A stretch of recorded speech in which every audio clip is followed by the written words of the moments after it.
Misfit Nation. Conservatives are called right wing because they're right. Pinkos are called left wing because they're wrong. Hey everyone, you're listening to the Misfit Nation podcast. You know what? I can't do this. Nah, I can't. These men, they're very disgusting. They're very sexist. They talk down on women like we're whores, we're slut, we're tricks. We gotta shut up and everything. This is a disgrace to women. Do not listen to this show. Nobody should be listening to this shit. You'll be ashamed of yourself listening to this and have a girl in agreeing with these men.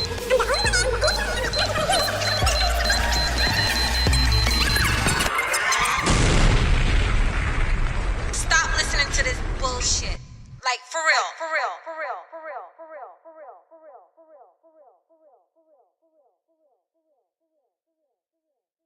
Misfit Nation on the air.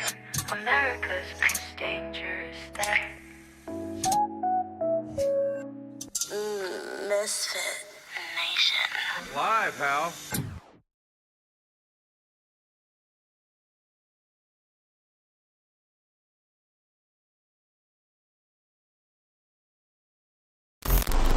All right, 3, 2, 1, go. Hey everyone, this is Harrison Young, host of Topic Time, and I was just intermingling with my friend Krishan the Dawn of Misfit Nation, and we have met the minds, and the minds are there.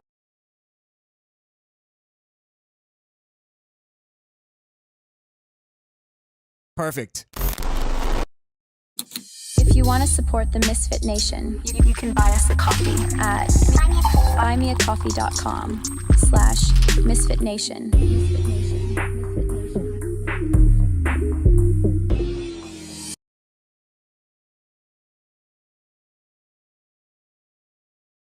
Follow America's most dangerous podcast on X and on Rumble at The Misfit Nation. Or subscribe on YouTube at The Misfit Nation Podcast. Like, share, subscribe, and hit the notification bell.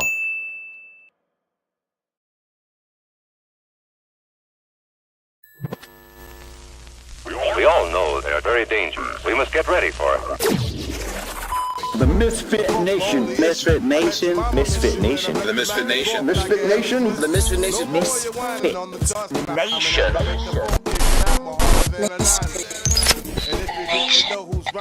I guess I'm gonna say Craig Mack with perfect time. You won't be around next year. My rap's too severe, kicking mad flavor in your ear. Here comes the brand new flavor in your ear. Time for new flavor in your ear. I'm kicking new flavor in your ear. Max, brand new flavor in your ear. Craig Mack, 1,000 degrees. You'll be on your knees and you'll be burning, begging, please. Brother, freeze. Man's indisputed and deep-rooted. Folks smoke that leaves your brains booted. This bad MC with stamina like Bruce Jenner. The winner takes for MCs for dinner. Hello. Oh, jeez. P. Skrilly. Yeah, Playboy. I thought I told you that we won't stop. Oh, my God. I want to hate on you, but it actually is a good look for you. Thanks. For some reason, I feel like I'm in the room with, like, somebody more prominent. I wouldn't go that far, but like your status went up a little bit. Just a tad. Hello, everybody. I wanted to play some Craig Mack. I feel like he's the forgotten victim in this whole thing. Just fell by the wayside. Mack, yeah, I've been listening to Craig Mack all day. I swear to God. I kind of don't believe you. I swear, I was listening Craig to Mack? Funk the World.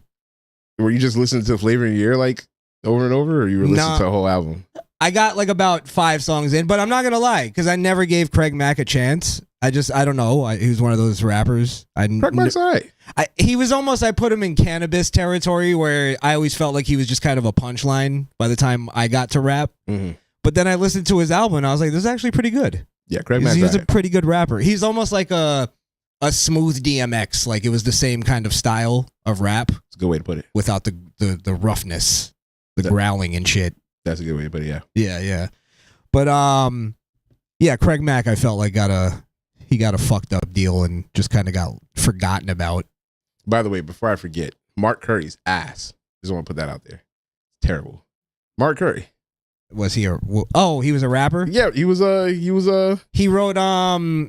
the what's it called? The Godzilla song, right? Yeah, he wrote the Godzilla song. Oh, that's a classic though. Yeah, okay. He's a good writer. Nigga's ass. Oh, he can't rap for real? Nah, fuck that. That happens with a lot of writers though. Mm-hmm. A lot of good writers can't actually rap themselves, which is almost kind of the crux of the whole Diddy thing. Because we're gonna get into the Diddy documentary. Me and Skrill both watched it, but that was a big part of it. I think that was almost the underlying thing about it was somebody said it in the documentary too. I forgot who. Diddy was actually jealous of all the artists because, like Craig Mack, for instance, he was a talented rapper, but Diddy saw him as like, this motherfucker doesn't know what to do with his talent. None of these people know what to do with their talent. And he saw it as like, if I had that talent, I would take over the world, basically. Right. But he didn't have that talent. He didn't know how to rap. He didn't know how to make beats. He didn't know how to really do most of anything in music. He had no musical talent. He had an ear. He had an ear, but he didn't know how to play his part. In like, you're not the star. I mean, I would argue that he still played the part because I mean, look, if was anybody listening to Danny D. Kane without fucking the stamp, was anybody listening to the Black Rob without the stamp? Like, name another artist on Diddy's record label that made it past their second album. Jadakiss, The Lox. Name another. You told me to name one. I just named one. don't ask me to name another. I don't know another. I mean, Black Rob's second album was all right. It was okay. We don't talk about Black Rob. But anyway, he was trying to push his nickname to be BR. Yeah, I feel which like really didn't take off. I feel like they were just trying to replace Biggie with Black Rob. Well, they were trying to do that with a lot of people. Yeah, I think he was trying to do that with E. Ness. Yes. From the band at one point. Yeah. Well, we'll get into the actual documentary. We were just talking about this, kind of spitballing this conversation here. Yeah. But so yeah, man. Yeah, let's just get into the documentary. Fucking shit. I didn't know about the Stampede in New York. How Diddy really got his start from that with the, I think it was like 9 people died from that shit. Yeah. So for those who don't know the story, Diddy was hosting a all-star. It was one of the first celebrity basketball games. And all the rappers were going to be there. And I think it was him and Heavy D. Were putting it on. Mm-hmm.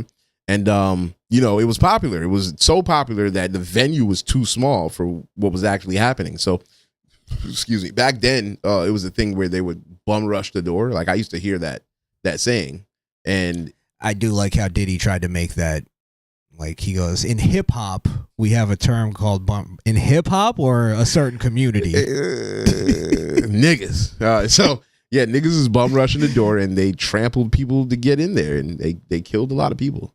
Yeah. So, I mean, it was a tragedy, but what it showed was that Diddy, that was Diddy's first taste of getting away with some shit that he had no business getting away with. And all he had to do was talk his way out of it. Again, another underlying kind of theme in this whole documentary, which is what you just pointed out, is what started his career. It almost also laid the seeds of, I could get away with everything. Like, it made him realize that, like, oh shit, I could just either talk my way out of it, charm my way out of it, or buy my sweet talk people, or buy my way out of it. Yep. So it's like, that's how his career actually started, which is kind of the thing that I guess the story was never fully told. I've heard stories, being in music myself. I heard the stories. I just didn't know whether to believe it because I wasn't close at all. Even like industry wise. But the fact that you was hearing shit and you were like 6 degrees separated. Way more than that even. It's crazy. But the thing is, it was like a lot of shit must have been well known, but it was more like, who the fuck knows, like, if it's true or not. Sorry, what did you bring up? I lost my train of thought. Yeah, I was talking about the the concert thing. The concert, yeah, the Stampede. Yeah, I don't know. He it's like I didn't know like his career had that much stuff like other than what we already knew was in the news, the shootings and the, certain things. But like the fact that his career started like that, I never knew that. Like that was the origin. Yeah, me neither. Of and he even said it himself in the documentary. Said it. That's when he started to become famous. Yep. Because he started getting publicity. It was bad publicity, but he twisted it. He spun it. I guess that's why there's no such thing as bad publicity. And then the second part to that, before we forget it, because I know we will. Later on, they explain how once he started to become rich, he put everything in his mother's name. Yeah, so that if anybody would come after him, they couldn't get shit. Exactly. So nobody from the Stampede thing could sue him and take any money from him or get any settlements. Yep. And then that, I believe, that kind of also he continued to do that throughout his career. Bro hit his mom. He hit his mom? Yeah. Who? Diddy? Oh yeah. Yeah, bro hit his when mom. He was younger. Crazy.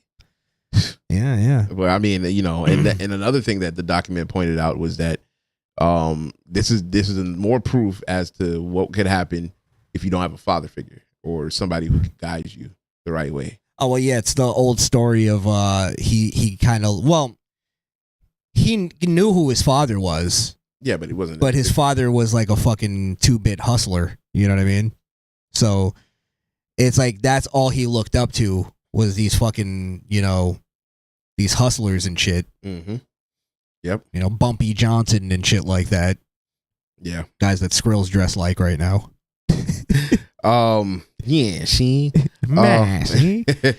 Yeah, but when you don't have a strong father figure, and then the people you look up to as influences, like as father figures, are pieces of shit as well. Look what you're going to turn into. Yeah. And there was also a feminine aspect to it that he was like, so I think guys that are too caught up into fashion and the pretty boy thing, and I want to put on a show, and it's gonna get gussied up. Gussy, yes, exactly.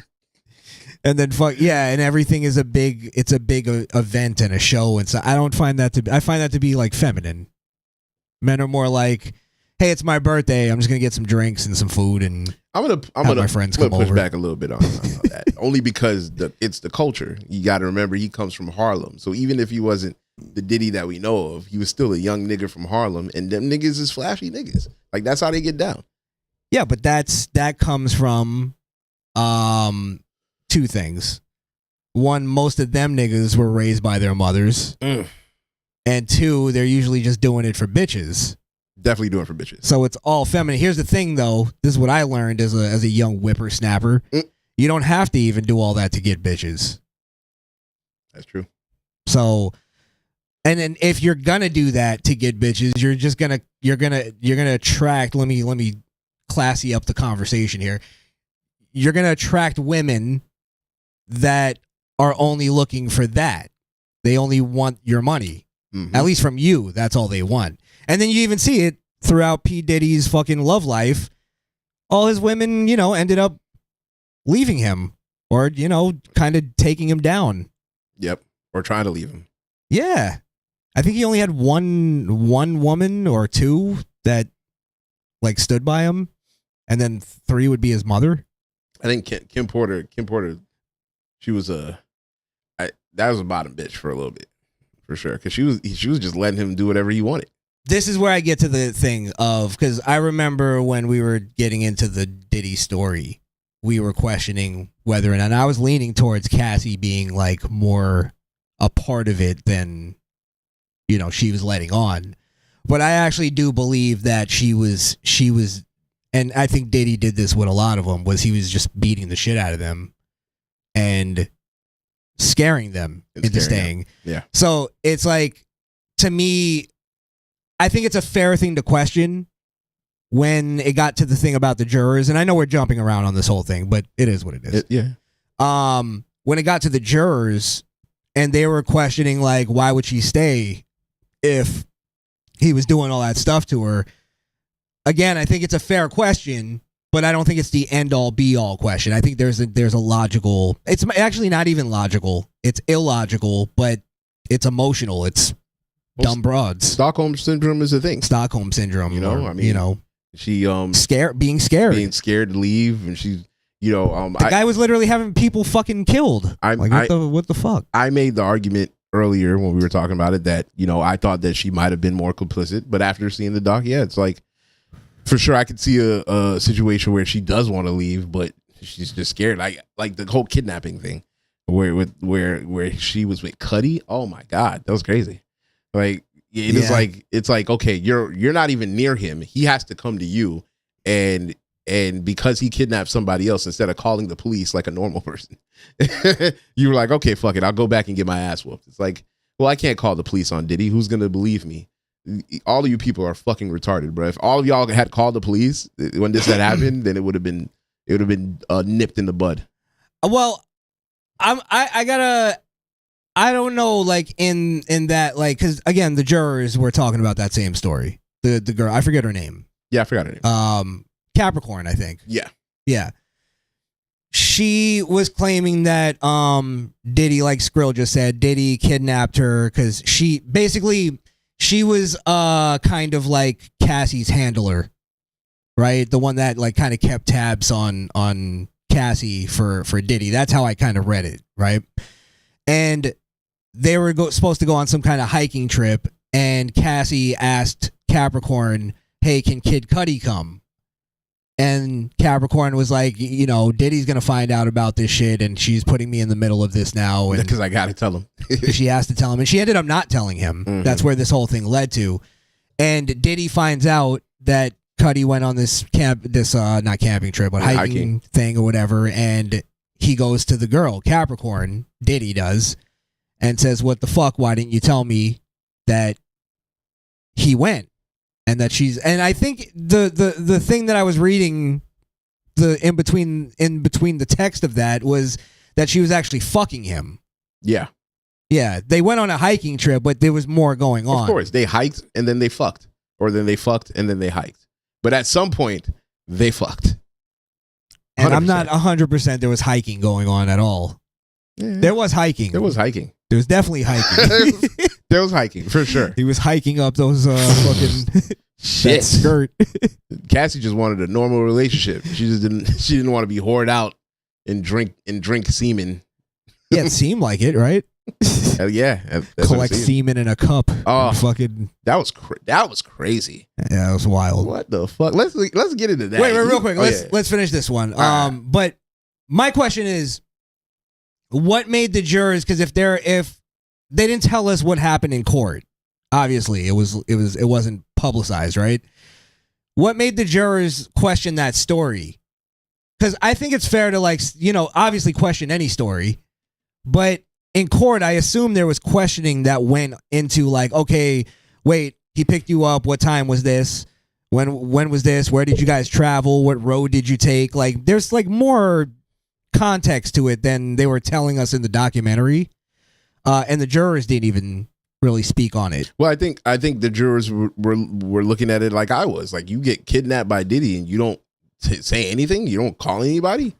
You don't say anything until everything comes out. And now you're telling us this story. It's like everybody's coming out the woodworks and telling us a story about Diddy. So are we supposed to believe everybody now because we know he did some bad things? Maybe we do have to. Maybe we did this in the wrong order because there is context to the whole thing. Okay. Right? So you want to back it up? Back it up, and let's try to remember to come back to that. Okay. Because the thing is I want to be fair in that the story could be questioned. It is an insane story, right?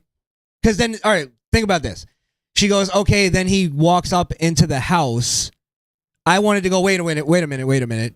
Did he go inside the house and walk around inside, or was he just lurking around outside of the house? Right. There was a lot of context missing from the story to where I'm like, okay, I could get why a juror, if they heard the full details, might go, okay, that sounds a little... A lawyer might even be able to poke some holes through that story. Mm-hmm. Make sense? Yeah, I'm fine.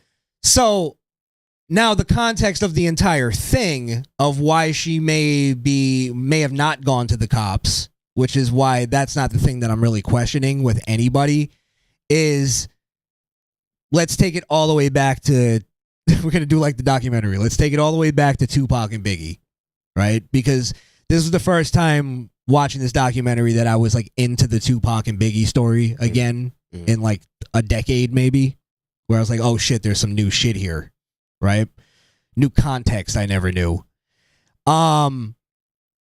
Let's start here. Do you believe, because this will spark the conversation, do you believe that Diddy, like the documentary was saying, ordered the hit on Tupac?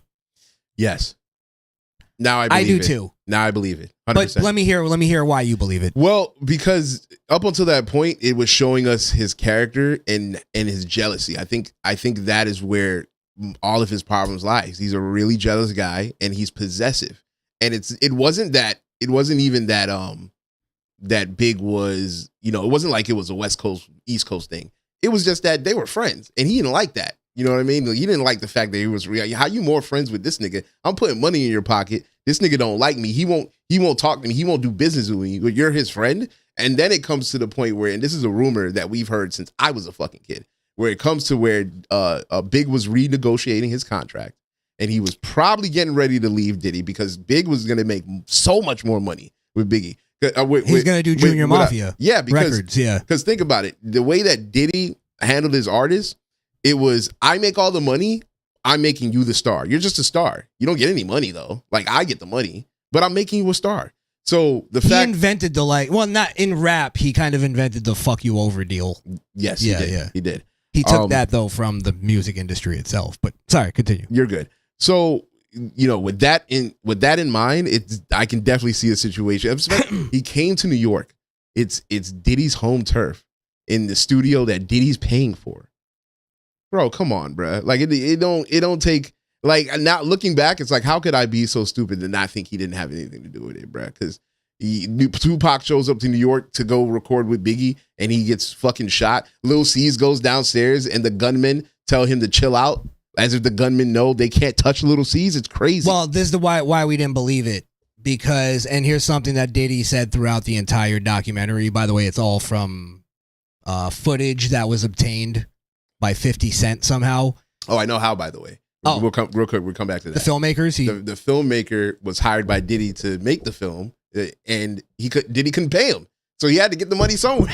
Oh, so he owned the film. Yeah, he owned the film. Of Son course. of a bitch. If you're a cameraman, that's my shit. That's not your shit, Diddy. Amazing. So it was legally obtained. Of course.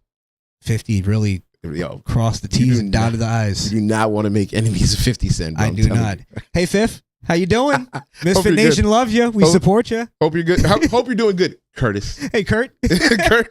Mr. Jackson. Mr. Jackson. I fucking love it. Yes, sir. But 50's an animal, man. He's a fucking pest if you're his enemy. Christ almighty. Oh man. Here, let me just say something though about 50, because he produced this whole thing, and we'll get back to what we're saying. Yeah. I have a feeling he wasn't fully involved creatively, because he seems to hate Diddy, and he also seems to hate Suge, right?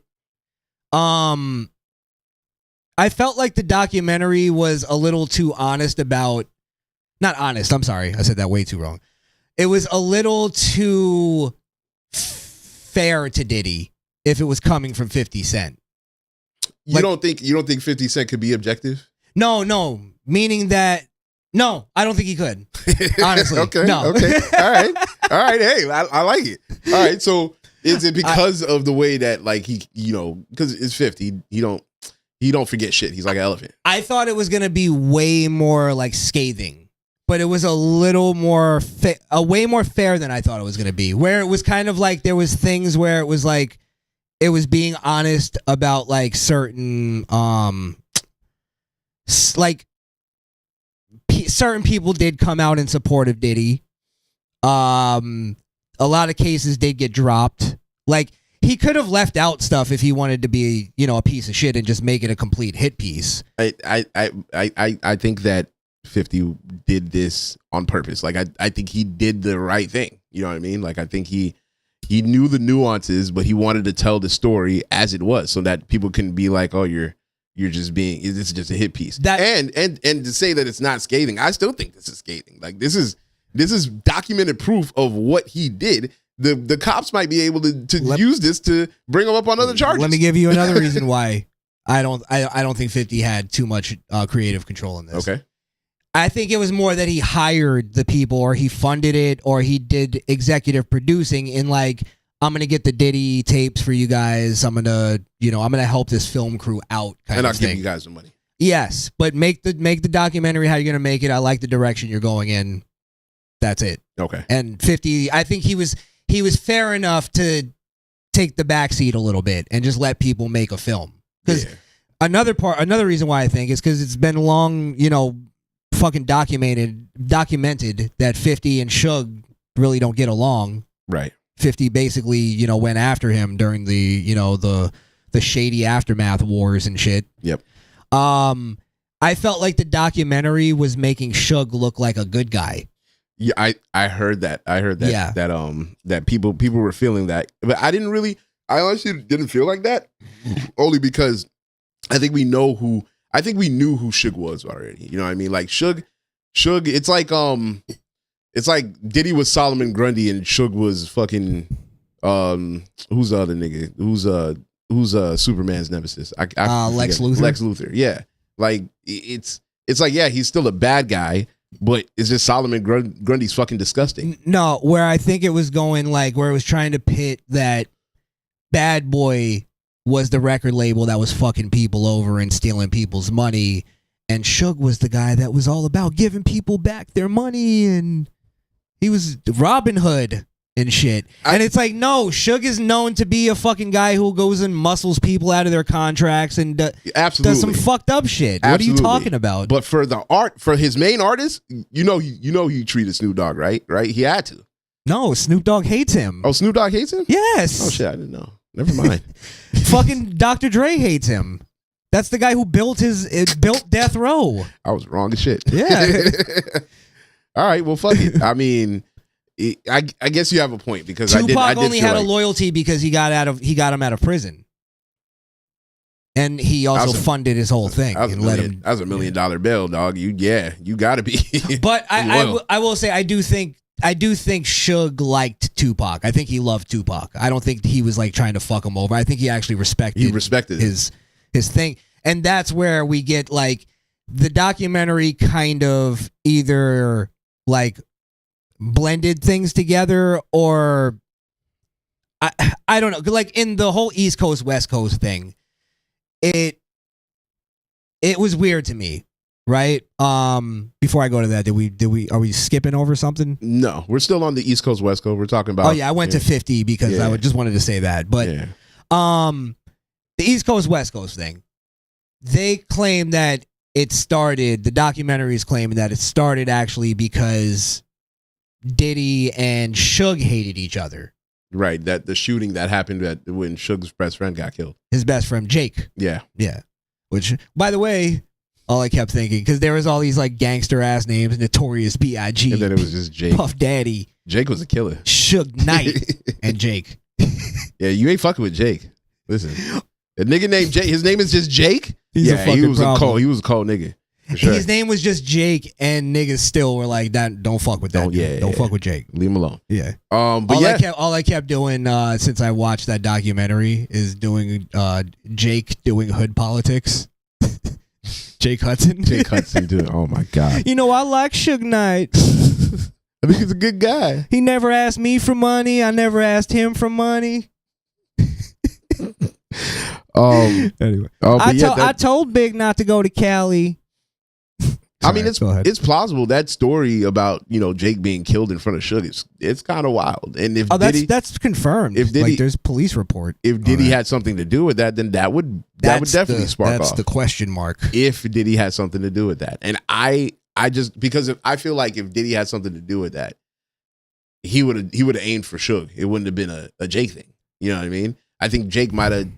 I don't know if he pissed somebody off or. Well, Jake was the one that I think he was like the pioneer of Death Row. He like was the. I don't know what he did exactly, but he was Suge's partner basically. So I think it was more of like a chess move kind of thing, if that's what the kill was about. But this is where I'm getting into where I don't know if I believe it, like where the documentary went with it. Okay. In that the whole thing was kind of pointing at that Death Row's real problem was with P. Diddy, and they all, like, Diddy and Suge Knight supposedly had this history, which I believe that there was definitely tension between those two that was kind of unspoken. Mm-hmm. And we just got in the media, we got the rap side of it. Right.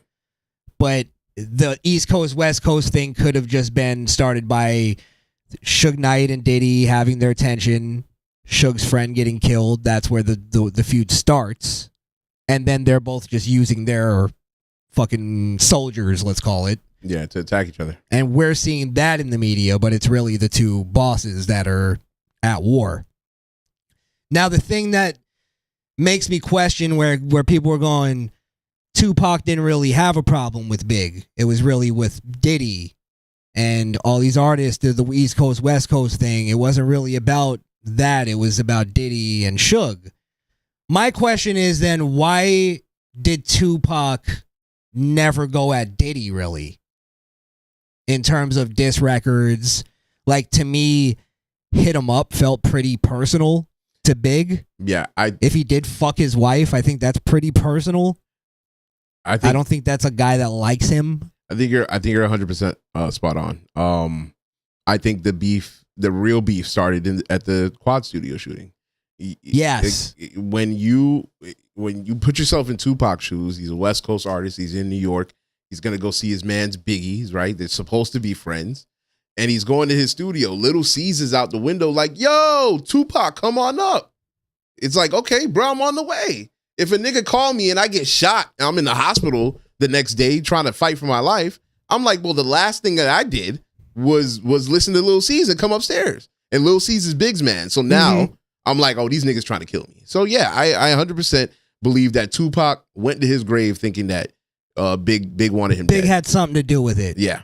Now, the only thing I've seen with Tupac, whenever I'm like listening to even the diss records and stuff, I just don't remember him ever like really going at it would have been Puff Daddy at the time, going at Puff Daddy very much. His thing was more fuck Biggie and Bad Boy. And Bad Boy. Now he could have meant Diddy when he was saying fuck Bad Boy, like he knew who he meant. But to us, he was leaving it kind of open-ended, ambiguous. I think it's artistry. I think, you got to think It was subliminal. Tupac was still a businessman, and it's good for business to go at the actual rapper. Why the fuck would I, rap at the nigga that doesn't even rap? We know he doesn't write his raps. That'd be like Tupac dissing Drake. Now, I'm trying to also think about, yeah, you're right, in that, like, it was a different time.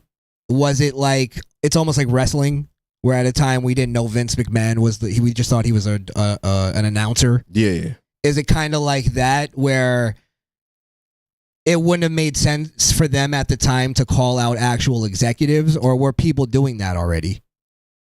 I think people were doing that because, remember, I think Ice Cube might have been the first where he called out Jerry Heller. You know You're what I mean? right. You're right. So people were doing that, but and that was pretty groundbreaking because almost for that reason. For that reason, yeah. So I think that when it comes to Diddy, though, and that beef in particular, all of Tupac's rage was pointed at Big because he thought Big wanted him dead. After he showed him love and fucking brought him in and rapped with him on tape, and it's like, in the back of his mind, I know he was thinking, man, that nigga tried to kill me in New York. It's crazy. And to put it in like, try to think in the perspective of Tupac, he's also one of those, Black Power kind of guys. He was probably thinking too, like, I explained the whole thug life thing to you, and we're trying to uplift black men, and you're trying to kill me. I could see him taking that as like a next level of like his paranoia, even whether or not Biggie had anything to do with it. I don't believe he did. No, I don't think so, man. I think Big just wanted to rap, like anybody. I think you're right. Like anybody around Diddy, they just wanted to use their talents, and Diddy just used them. Yeah, pretty much. Oh, here's the part too. This is the part that we missed. This is where I do believe that Diddy did have Tupac killed. Is also, which I didn't really know about, was that Diddy hired the Crips to do security for him, Bro, while them being in Vegas for the Tyson fight. I had no idea that was such a connection. The fact that he hired the Crips, and one of them was Keefe D, who was in the fucking car with Orlando Brown, the man who killed Tupac. Oh my God, that's such a crazy connection. And the fact that the cops, I don't know if it's a thing that they don't have physical evidence. They're probably just waiting for either physical evidence or that one phone call that they can connect Diddy to, but they don't have anything. And that's probably why they didn't try him for anything. Well, it seems like the only thing that's connecting him is Keefe D. Yeah, that would be the only thing. But you gotta prove that Diddy told the head Crip guy to tell Keefe D and Orlando Brown to go. That's too much proving to do. Who you talking about, Zip? Zip, yes. Yeah, man, I've been on Zip. Zip ain't saying shit. Zip dead. Zip dead. Yeah. Zip dead. Yeah, that's what I'm saying. So it's like you can't. That's too hard to prove unless you have physical evidence. Yeah. I mean, conspiracy for murder, there has to be some kind of thing. But that was back in the 90s. There was no text message. And the police work was, police work wasn't what it's like today. Forensic wasn't what it's like today. It's some things will just never be solved. You know what I mean? But I think we have a clear picture of what may have happened. Yeah. For sure. Brian Brumbelow says, and thank you for the super chat, Brian Brumbelow. We appreciate you. He says Tupac disses Diddy on Hit 'Em Up. Now, I'm not saying that he didn't mention Diddy ever. That wasn't what I was trying to say. Maybe I worded it wrong. What I mean is like him doing Hit 'Em Up about Biggie. Yeah, the venom was at Biggie. It was obviously at Biggie, and the documentary was more pointing towards like that Tupac's venom was actually at Diddy, and he was going to Biggie like to get to Diddy. To get to Diddy. But to me, what would make more sense, and even this makes more sense listening to Tupac, if he really felt that way, I could see him more dissing Diddy directly. He'd be direct. Yeah. Because Tupac was very fucking direct to the point where I think he was even calling out like motherfuckers like that were working like in the FBI and shit. You know what I mean? Like he was very direct. Why my thing would be, I think Tupac would more try to befriend Biggie through the music. Almost like, hey, Biggie, this isn't personal. This is just about your boss kind of thing. Right. But not tell him I fucked your bitch. Not going even to the lengths that he may have actually fucked his bitch just for the song. Now, do you believe her? No. Me neither. I believe she. I do too. Yeah. I mean, it's fucking Tupac. She was fucking Biggie. Well, I think she hated Biggie. Yeah, that's what I was gonna say. Yeah. I think she hated Biggie, and Big. That's what broads do. Big was fucking other bitches, man. She was just getting her get back. That was get back. Like Faye, I could have 10 bitches if I want, and he damn sure could. But here's the thing, I think she was fed up with Biggie. Okay, I don't want to get into the gossip too much, but it connects.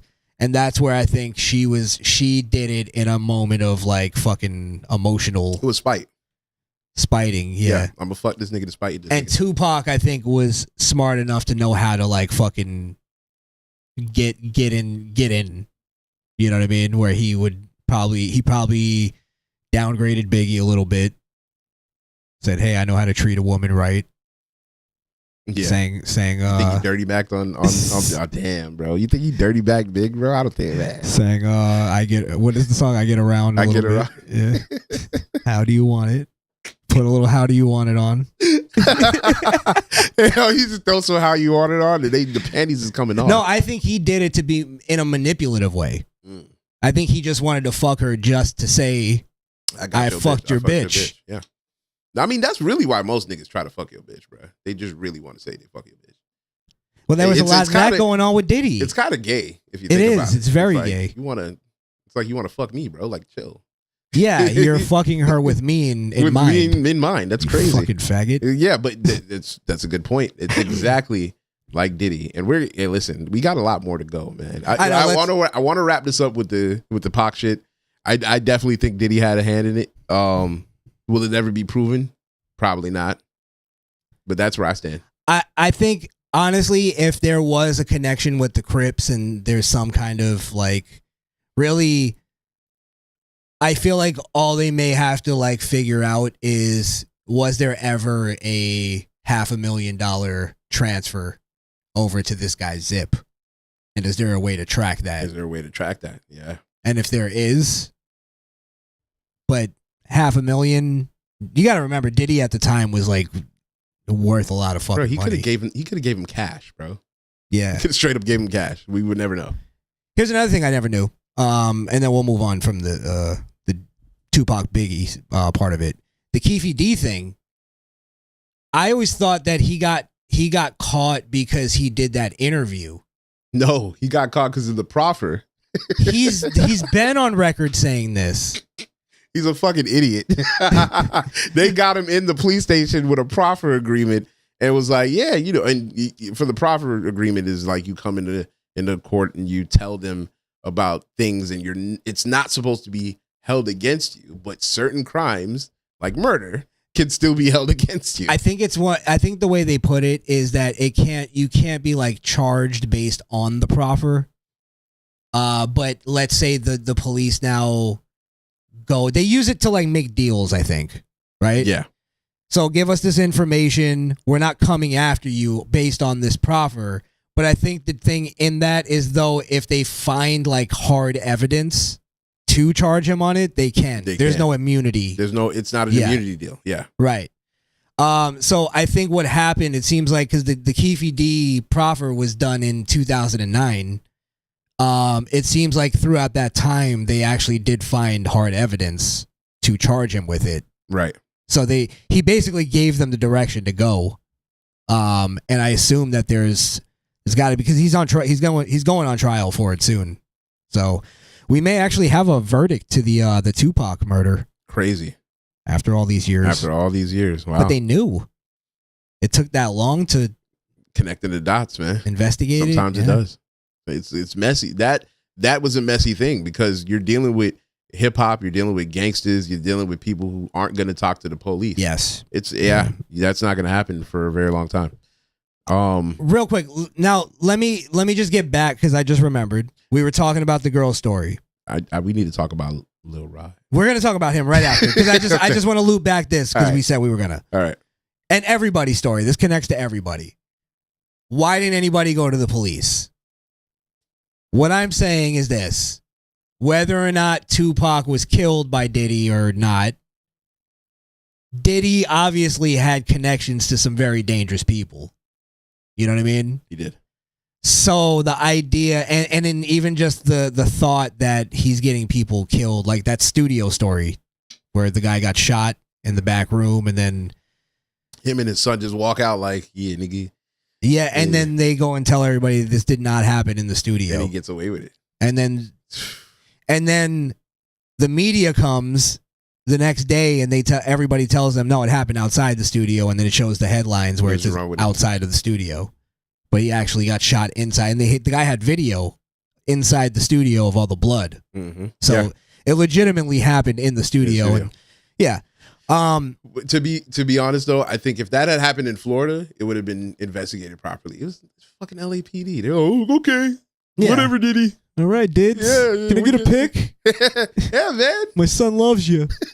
Well, my point is this: with everybody, that's where I go into like, I get why you're asking the question, but why didn't people go to the police? Probably didn't want to get killed. Yeah. And then it makes you think, why was 50 Cent one of the only guys that were like, yeah, fuck P. Diddy, he's a faggot? Because he ain't gonna touch 50 Cent. Nobody's touching 50 Cent. Yeah. Especially when he became a fucking multi-millionaire. Like I think a lot of people wanted to stop him from becoming a millionaire because once 50 Cent had capital, look what he's doing. Look what he's done. He destroyed hip hop. It's a menace. Single-handedly almost. Yeah. One of the forefathers. So yeah, I'm just saying, like, I think there's a lot of credibility to that, and a credibility to like, I wasn't going to the police. Who could I go to?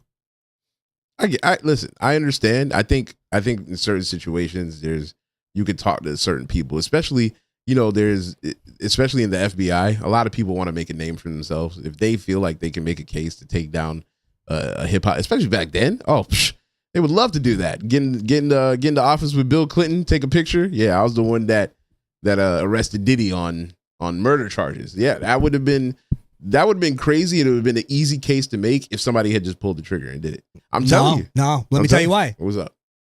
Because we have this. This is America just trying to take down another black man, a black billionaire. There's a lot of eggshells. There's a lot of that right fucking now. Even after. Yes, girl. Niggas talk about 50 Cent. Yo, how can 50 Cent do this to a black man? Yo, shut the fuck up, bro. Right. You niggas are annoying. It's fucking shit. Exactly. So that's what I'm saying. Like, it's not exactly, especially if you're a Democrat fucking politician. There's no like I'm hanging niggas up on my wall as a souvenir. As a trophy. That's okay. I understand what you're saying. The DA don't want that on his record. Maybe not. I don't know. Yeah. It's who knows again. Who's like Diddy's tied to politicians. He's tied to a lot of powerful people. Key to the city. You don't get the key to the city if you ain't got no ties. He was in them sex parties. He was throwing them sex parties. I'm really interested to know if he was throwing sex parties with like people in government. Like that would be obviously that's the real like the nitty gritty of this. Yeah, because now we get to know what them niggas is doing. But that's not gonna come out. They kill him before that comes out. And there's something very important that Diddy mastered. And it's something that we see today. Like just used like on a daily. Our show is based on kind of exposing this whole thing. He said repeatedly throughout the whole documentary, you got to control your narrative. Otherwise, they're going to control it for you. And that's the one thing he was saying kind of throughout the whole thing. There's a couple things he was saying that I was like, yeah, he's kind of right, though. You know what I mean? That's one of those things. And Diddy, like, we see it all the time with politics. Control the narrative. A lot of people will, like, for instance, Jake Tapper does the thing where he goes, the pipe bomber from January 6th, a white man. You think that was done on purpose? Or do you think that was an accident? That was definitely done on purpose. Done on purpose because he knows the majority of people are going to see that first news story and they're going to think white man. They're not going to go fact check it. They're not going to go. And the retraction is going to be quiet. Yes. Mm-hmm. Even if he does the retraction at the same volume, people aren't going to hear it the same way. Yep. So he already did the damage. And now it's plausible deniability. Oh, I didn't mean it. It was a slip of the tongue. It was. Yeah, okay, Jake Tapper. Yeah, go fuck yourself. I know what you're doing. Yeah. But Diddy mastered that at a very young age, at a very young time in media being exposed. Like he had the media before, like control of the media before it was even exposed as a bunch of horseshit. Something, yeah. It started with the Stampede. That's where he learned how to control it. Absolutely. Yeah. Mm-hmm. And I think he partially did that, and it partially worked with a lot of his case, because the jurors that were interviewed for the documentary, a lot of them did like seem very starstruck. Yeah, that Indian guy was like, "No, I don't know a P. Diddy. Fuck out of here, Jeep." Right? Yeah, you did.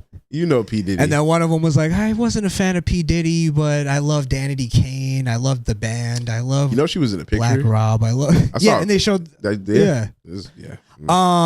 Crazy. Well, that's where I'm saying I think the documentary was actually fair in a lot of ways. Where it did expose that, and then it did expose like certain things that were kind of in Diddy's favor. Right. But and also like you have a Jeet juror, and they're like, yeah, well, he had sex slaves, and he's like, go on. Okay, I'm listening. Okay, is there a crime here? I don't. Is there a crime? It's crazy. You're telling me you only had one girlfriend? Well, no, he was fucking a lot of other girls. Okay. He beat the shit out of her. Yes. What did she do? What did she say? Oh shit. Yeah, it's like what are we doing here? Yeah. He was obviously a fucking this Jeet juror. You can't have that. There was a thing too. He said he had an analogy that made zero sense. Do you know what I'm talking about? I remember. Yeah. Go ahead. He goes. It is Cassie and Diddy. They're like it is overly love. They love each other too much. And he goes. It is like hands clapping. If you have one hand, you need both hands clapping. And as soon as he said that, I went like this. He goes, you must have two hands to clap. I got the analogy, but it was too long-winded, bro. Shorten up your analogy. You can clap with one fucking hand. It's not moving. It's the same sound.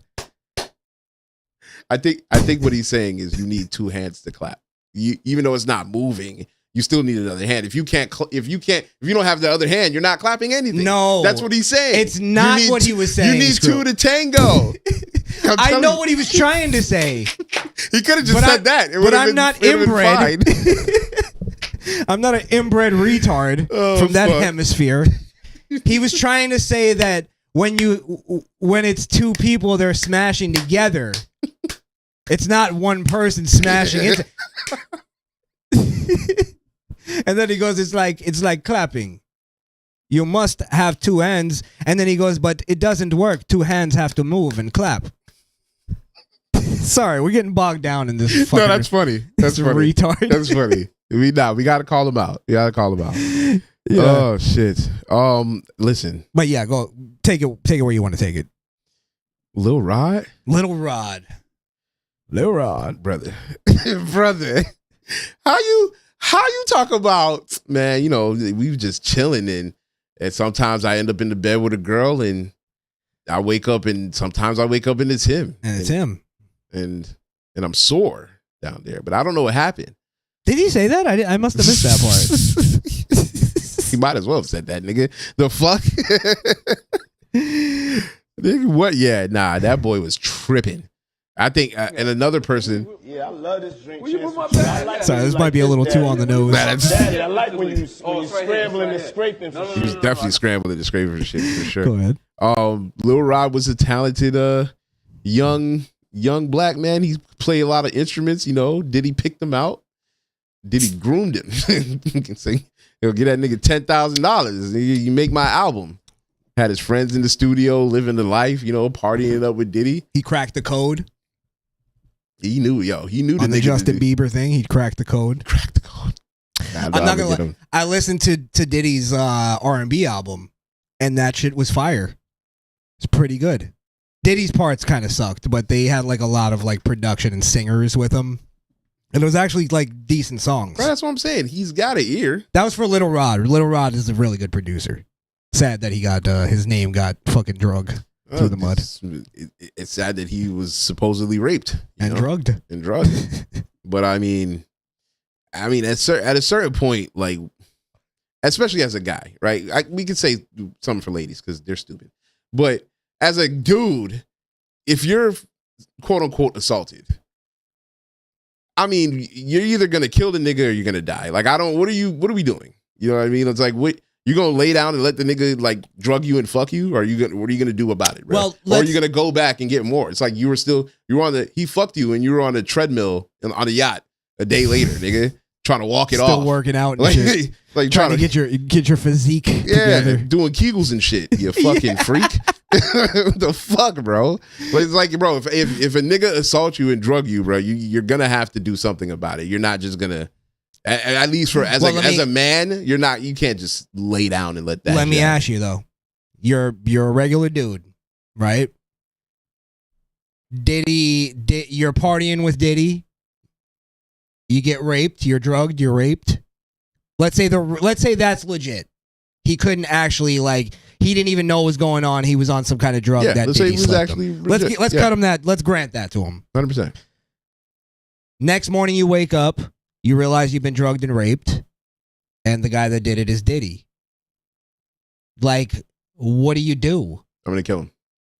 But what? Like, how are you actually going to do that? I'm gonna beat his ass, Chris. I'm going to beat Skrill. No. Fucking Skrill, ass. Skrill. I get. What are you talking about? I get what you're saying. Because here's what's gonna happen. No. Wait. Hear me out. Go Here's ahead. what's gonna happen. I'm gonna assault him, and either he's gonna kill me, and he's gonna have to deal with that and hide the body, or I'm gonna kill him, or we're gonna fuck each other up to the point where the cops are now gonna have to be involved. Two things, Skrill. It's gonna happen, bro. You're acting like Diddy is fucking, Leroy that works at the gas station and shit. He always has security around him, a huge team of security. If he just finished raping you, I don't think security's there. I think at Why certain not? points, I think at certain points he was alone with Lil Rod. No. His story, Little Rod's story. I'm trying to go from Little Rod's perspective. Okay. He woke up the next morning and realized what happened. Probably had the same anger that you do. I'm saying, like, I feel you. Okay. I'd want to do the same thing, but then now I'm thinking, okay, I wake up, I'm here, Diddy's over there, his entire entourage is here, his entire security team is here. How do I actually do this? I'm planning to, you gotta sneak the nigga. How do I do this? You gotta sneak the nigga, bro. Hey, Diddy, you want some champagne? And then what? You get one hit? That's all you need. That's all you need. And bro, you get one good hit with a champagne bottle? Yeah, I'm good. You can beat my ass now. I got mine. But there's not just ass beating going on. There's people getting shot, people getting murdered, people getting away with it. I hear you, bro, but I think and I can gotta only move smarter. I can only speak for myself. I think I would be too angry that the fact that my manhood was taken. Like I would see red, bro. That's incredible. That's ridiculous. Skrill, I'm with. That's not my point. I know that's not your with point. you. I'm saying you're how giving do me you Little Rod's perspective. What I just told you, sneak the nigga. I'm being dead ass. This is what I'm saying. You'd almost have to do a thing. Remember the guy who killed the pedophile that raped his son in the airport? You'd have to do something like that. You'd have to. It has to be quick and smooth. Yeah. Hey, Diddy, catch. Yeah. And then, all right, I'm gonna probably get killed. I'm probably gonna get killed, but worth it. I don't know. I think Worth there's a it. smarter way to go about it. Maybe. Even if you're gonna kill him. I'm crashing out, bro. I'm crashing the fuck out. I'm sorry. That's fucking crazy. But again, you're right. There is a smarter way to do it. I'm being ignorant. No, There's a you're thinking like almost in retrospect. Like I'm trying to think in terms of like being in that moment. In the moment. What are you doing? You're looking. I guarantee you, if Little Rod was really like, let's say he was feeling exactly what we're saying, he was probably looking around the room like, how do I kill this motherfucker and get away with it, or not get killed at least, and let the police deal with that. Right. And then even after that, what do I go to prison? And then I Then I get these raped fucking again? goons come. Yeah, you know what I mean. Like, got what you. do I do? I got you. I'm trying to say what is the logical move from there? I don't know. I think that's where we get into where the jurors are trying to talk and everybody's trying to look at it like, why didn't they do this? Why didn't they do that? It's all like I don't know. backseat quarterbacking and shit like that. Yeah, if it's all like true, and a lot of it is substantiated by So what like do you do in that moment? you either got to think, all right, if I'm going to kill him, it's suicide mission. I'm going to end it. Or maybe you do what Little Rod did. Just go back for more? What the fuck? No. That not that, but like afterwards. Now that's where I get into like motives sometimes, where I'm like, now is Little Rod saying this because he jumped on the bandwagon because he didn't get paid, and he sees this as his way to get paid. Hey, part of me was thinking that about Little Rod. Sometimes niggas would do anything for money, even if it means faking getting their manhood taken. Now, was it just me, or was there not as much gay shit as you thought there would be? No, I think not that I wanted there to be. I think there was plenty of gay shit, but I think he did gay shit. He lived vicariously through bitches. That's what he did. That's what he did with Cassie. Fair enough. When he was like rubbing man's cum into him and shit. I don't think he gets any gayer than that. Actually, yeah, it's pretty gay. Collecting another nigga's semen to up there. to have your girl drink, working, sitting in the corner jerking off, and then working up the courage to have a threesome. Or that's not even a threesome. That's a train. You're running a train on your girl with some random nigga. That's definitely in the top 3 gay things. Yeah. Gayest things you can do. Yeah, I think it was a lot of gay in there for sure.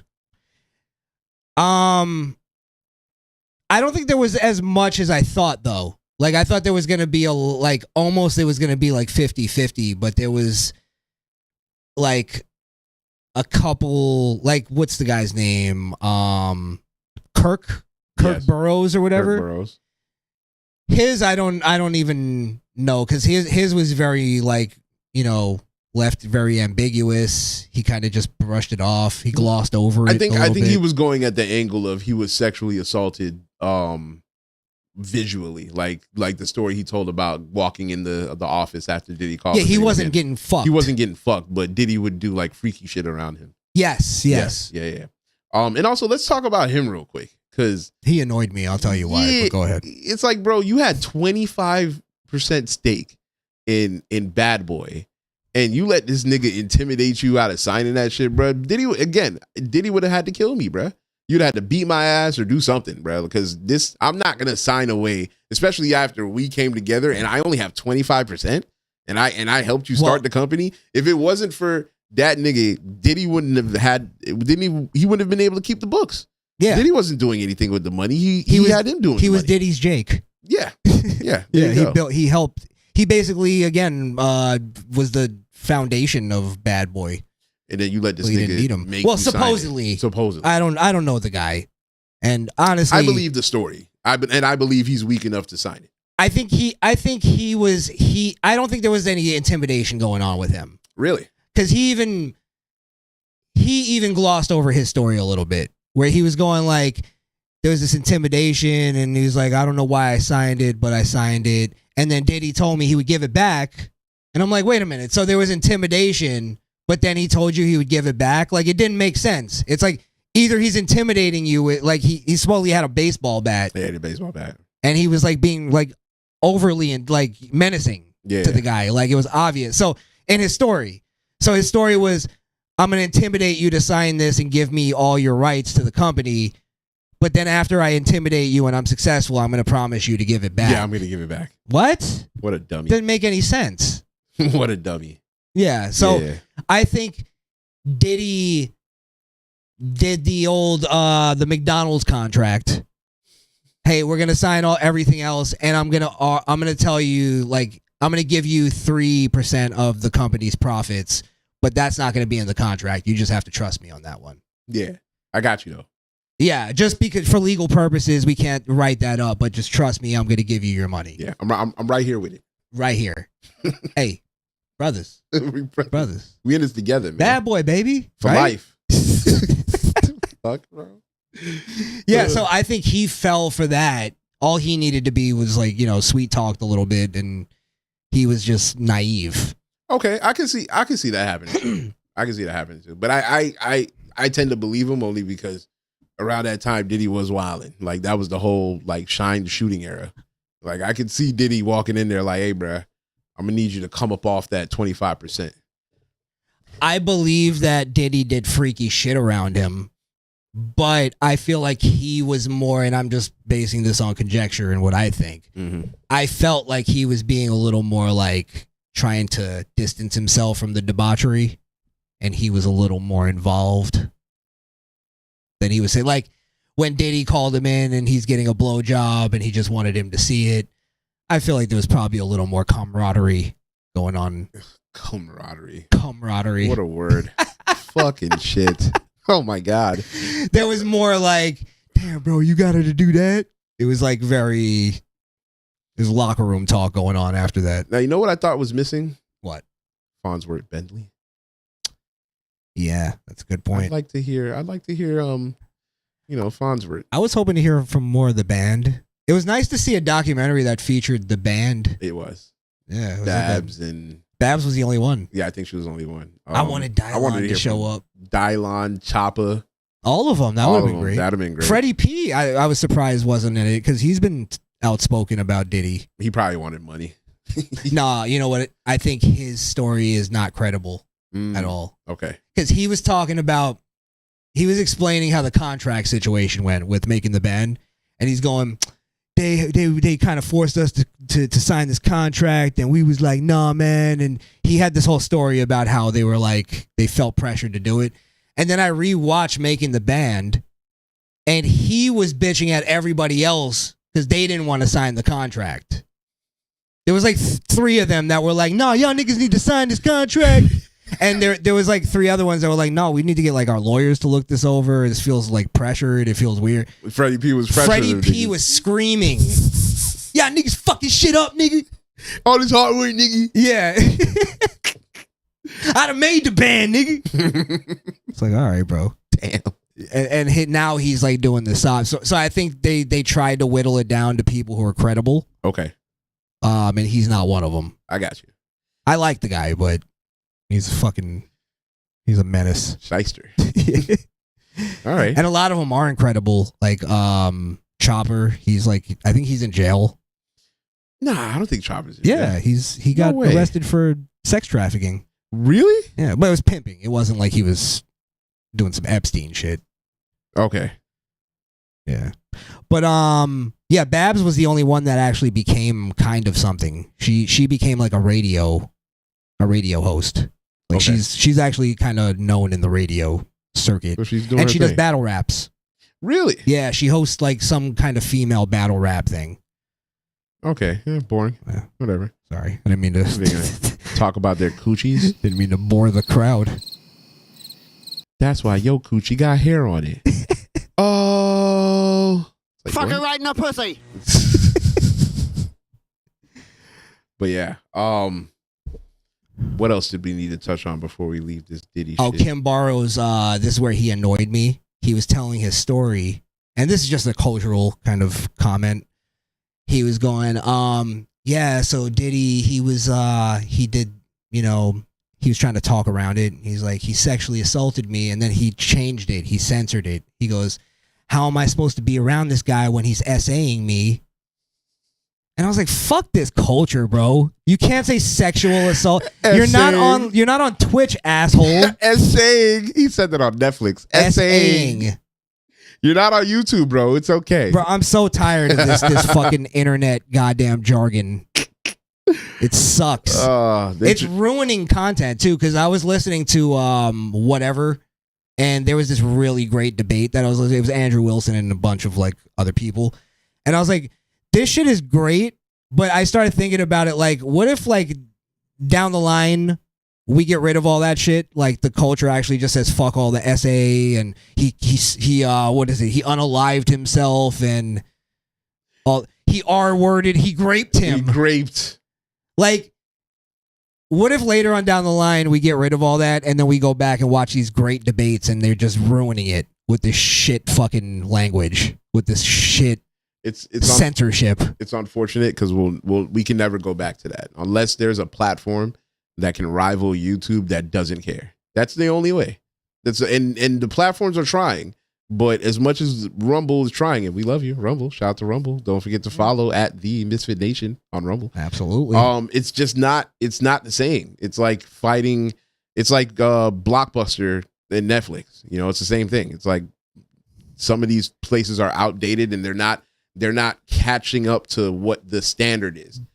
If Rumble could be the standard of YouTube, then that would be the competition right there. But yeah. they don't their standards aren't the same. Their app doesn't work as good.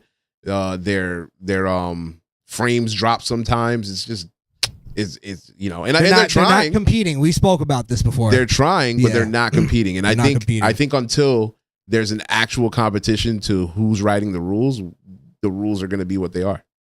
Yeah, good point. And I don't like Elon Musk. He never really went back to the live streaming and fixed that up at all on X. Yeah, he kind of X is like whatever to him. Isn't it like really simple though? Like, how about you get the streaming right, the actual frames and the picture, and a nice chat room. This is your real gripe for him. That's all we need is a good chat room for people to fucking interact. Chris, he's trying to land on Mars. It's not. He doesn't have time. Fuck Mars.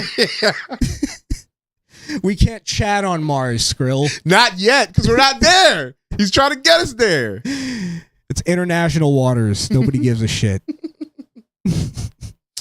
Oh, man. I'd rather explore the ocean. How about that? Yeah, that's a good point. Figure that out, Elon. Then you'll impress me. Oh, man. What else on anything on the Diddy thing? Well, I guess let's see. It was the Cassie. We touched on the Cassie thing a little bit. We already saw the video of her getting beat up. How did he not get charged for that? For the actual like beating? Statute of limitations.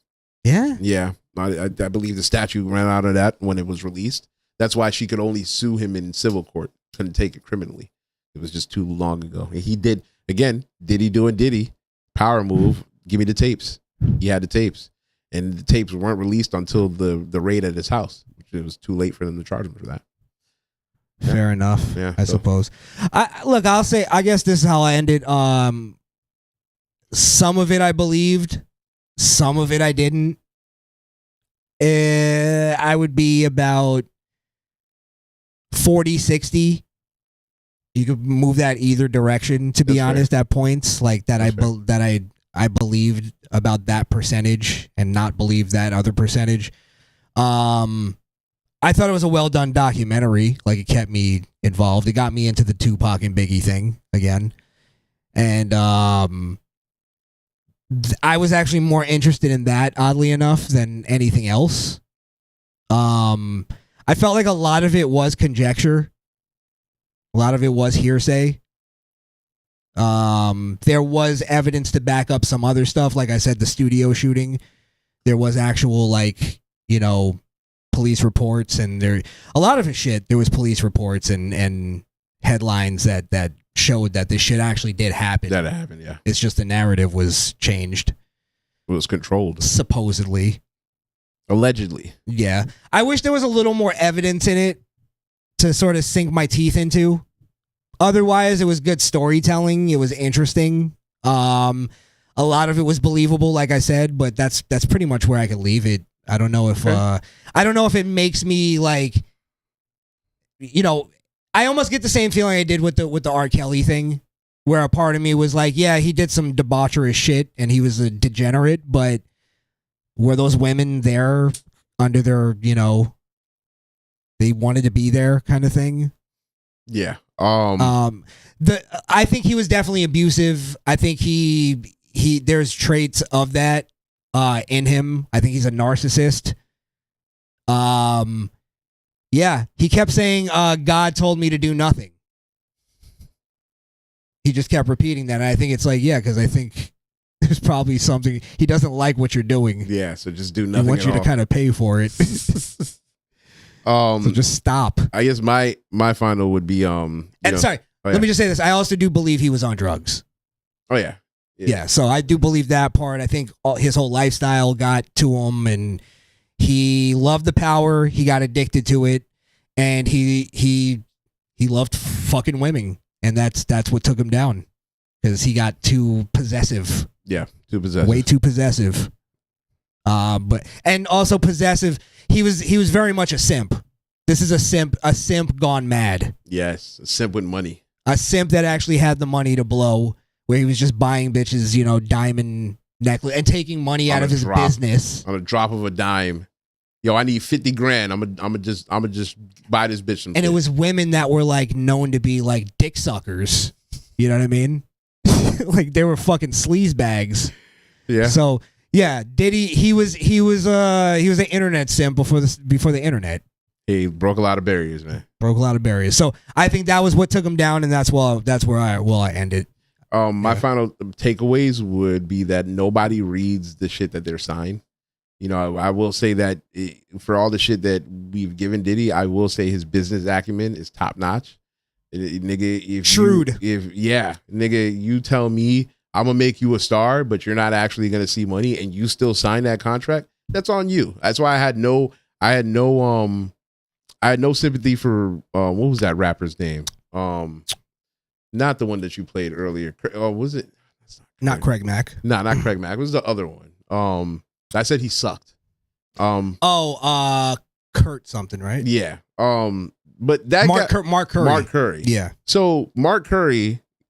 I think you said Stephen Curry earlier. That's why I didn't. Curry. It was Mark Curry. Mark Curry's story is that he was making music. He made the song for Godzilla. And he was doing the thing with he had an album coming with Diddy, and Diddy told him he was going to pay him. He was doing shows for free. It's like, bro, at some point, you know, if your girl is going to her dad for money and you're literally working for a millionaire, at some point, what the fuck are you going to do? When are you going to get your own lawyers and try to figure some shit out with your business, bro? You're not getting paid for none of your music. Anything that you're in the studio with, writing with Diddy, he's just taking all of it. You ask him for $100. This is a millionaire. You've made him millions. You ask him for some money, he gives you $100. No, that was Craig Mack. That was Craig Mack. Yeah, okay, yeah. never mind. But still, But can I add to it's that? the same thing. Because that was part of the reason why I left hip hop. Why I left, and I even when I was still doing music, I wanted to get into like R&B or pop or some shit. Because there is that culture in hip hop of doing this for the culture. You're doing this for the exposure. There's no real fucking business going on. And then when I got to like actual industry and it was still like that, I was like, fuck that. I'm out of this shit. I see why there's no money in fucking hip hop, because they didn't build an economy. Right. It's just gatekeepers that have the money. And then there's gatekeepers, and then there's lower level gatekeepers. I was dealing with the lower level gatekeepers. Right. And you stay lower level until you gatekeep just enough to make a little bit more to go up. And now you're a big gatekeeper. Or until you do something, or I think a lot of it was like because some of these guys were claiming they were getting busy in the streets. I think there's a level to that. If you're not busy in the streets, if you're not one of those guys, you're not making yourself useful in hip hop. Yeah, you make beats, but everybody makes beats. Now fucking AI could just make beats. So about to change forever. I'm just saying, like, I think there's a level to hip hop that was ingrained in it, where a lot of these lower level people were like getting into it and thinking that's what it was. And it took me a while to realize, no, that's business is business, bro. And when I started making that noise, I started getting cut off. You know what I mean? Even on the industry level. On the industry level, you started saying, "Hey, I need to be paid for these things." Oh, we can't work with him. He's difficult to work with. Well, they don't say that to you, right? But they just go, "All right, we'll talk about it later." And then, but I'm sure they spread the word. Oh yeah. They spread the word. Yeah. And they probably even spread the word to their artists. Don't work with that guy. Don't do any songs with him because he's gonna ask for it. Well, I'm not gonna tell you why. Just don't work with him. Yeah, just don't work with him. Yeah. So there's a lot of that going on, and I understand why a guy like Little Rod went in, and you're working directly with Diddy with the promise of money. I could see how that worked. I've been there, so I could see how it worked. You can see how that worked. Yeah. You see how that got him. Okay. Yeah. Okay. But sorry, you were in the middle of your ending. I just wanted to add that context. Yeah, I think we're it's just kind of crazy when you think about it. Growing up, we grew up watching Diddy, not really knowing these things were happening, but just watching him. And this is somebody who supposed to be black excellence, black millionaire, showing the people how to do it. But his actual inside was dark. He was literally and figuratively raping black people. Yeah, he was hurting black people, as they like to put it. So I think it's interesting, only because it's funny to see what people show you versus who they really are. And Diddy really got exposed. Like, really. It's insane. So yeah, I'm looking forward for more, because it's not over. There's a trial. There's he's probably gonna face charges for other things. I think Diddy might never get out of jail, bro. I'll be honest, I'm most curious about, because sex crimes and even the accusations of it could be really ambiguous and really hard to prove. I'm really interested more and not to downplay the sex crimes, but I'm more interested for some reason from this documentary to see if Diddy actually gets tied into the Tupac murder. Yes. Like, to me, I don't know why, that just seems more monumental to me. Of course. 30 years later, we find out it was Big's right man. And then what if he killed Big? I think that's plausible. raises that question. The nigga tell me I got to go to California. Everybody from California saying don't go to California. Big don't want to go to California, and you force him. He gets killed, and then you on stage talk about I'm missing you. Like, nigga, what are you doing? That's what I'm saying, bro. It's like there's too many. By the way, Diddy, overrated dancer. He was fucking horrible. He sucked. Go ahead. Did he was, listen, he was terrible at a lot of things, but he was good at marketing himself. The thing that made that dance look like something special was he was wearing a full-on white suit, and it was like Biggie's flowing. It was like, I'm just going with the flow here. There's no cadence or steps to this. I'm just dancing for my brother choreography that I might have gotten killed. Jeez, but yeah, I mean, okay. And by the way, we didn't even mention that he had the Biggie estate pay for the funeral. Oh my God, what a scumbag! Yeah. Bro, you couldn't shell out you couldn't shell out that money for Big, bro. You had him pay for his own funeral. Incredible. I think it's just fair enough to say he's not a decent guy. He's not a good guy. Not a good guy. Well, just because there's things in question, but yeah, I agree with you. There's a lot of things that are just hearsay, and I'm the good and evil thing. Like, I don't want to just straight up call him evil. Listen, there's too much darkness around him, bro. But he is, yeah, I guess he is an evil guy. There's too much darkness, bro. It's so much darkness that even a billionaire couldn't keep it lit on it. And think about how many times we talk about billionaires and millionaires doing things that they shouldn't be doing, and they don't get caught. Diddy was doing it so much that he got caught. They couldn't keep the lid on it. It was too much darkness. Do you agree though that there was a lot of conjecture and a lot of hearsay? I do, because a lot of the stories, although they're plausible, can they prove it? Is like, that's my thing. Like the kidnapping is plausible, but can you prove it? If you had made a police report, I might be inclined to tell you. But as you were saying, she probably didn't want to get killed. So, you know, who do we believe in this situation? You could almost go like, is the kidnapping thing that plausible? I guess it's possible. I can see that. Is it plausible? It's definitely plausible. I could see it happening. Did it happen? I don't know. But I could see Diddy in a fit. Do you think Kid Cudi has security cameras around his house? I'm sure he does. So where would be the video of that, of Diddy lurking around his house? I don't think they were at Cudi's house. They didn't say they were at Cudi's house. She did say that. They were at Cudi's house? They went to Cudi's house. And Cudi's house. She called Cassie while she was waiting in the car and was like, Diddy's inside the house. So that's where I was like, that's where I wanted to almost like jump into the TV screen and go, wait a minute. Back this up. So you guys broke into Kid Cudi's house? Let's get all details. You pull up to the house. Go from there. I want all the details. Where did Diddy go? How did he get into the premises? Did he hop the fence? Did he open the gate? I want to know everything at that point. I got you. And it was too ambiguous, too glossed over. It was too vague. To be like, I can't fully believe it yet. I want to, because it's great. It's a great story. Mm-hmm. But I don't know. And I'm just saying, it doesn't look good for Diddy. I think he's I think that's fair to say. He doesn't seem like a good guy. No. He's not a decent guy. I feel comfortable with saying that. Yeah. Maybe he's decent to some, but he's not to most. I don't see anybody that he was decent to. Even the girl that stood up for him. I think he's decent to his kids. I don't even think that. His kids ride for him. He's got his kids participating in orgies and shit. How is that decent? Oh, that's a good point. Yeah. How's that even good?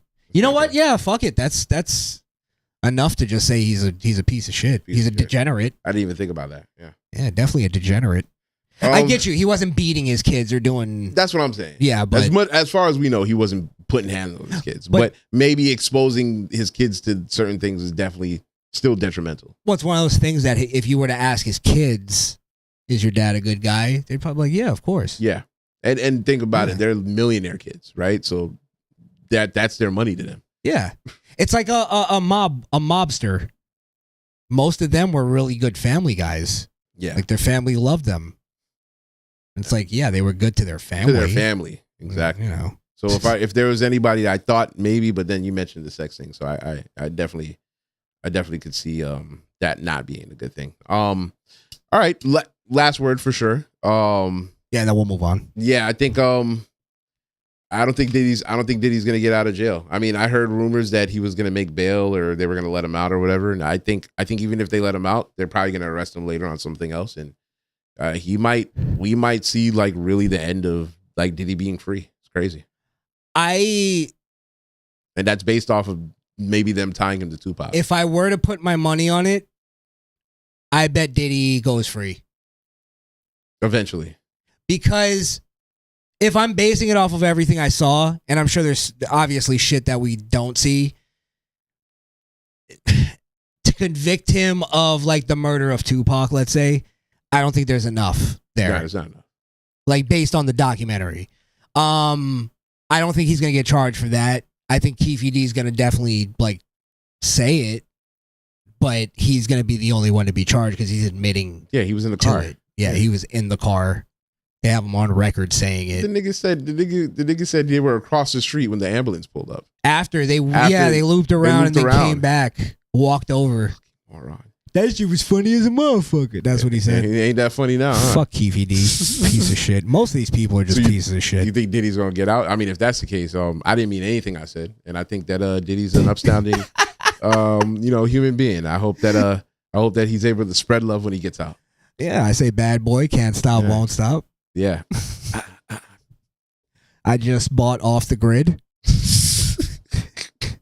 Oh my God.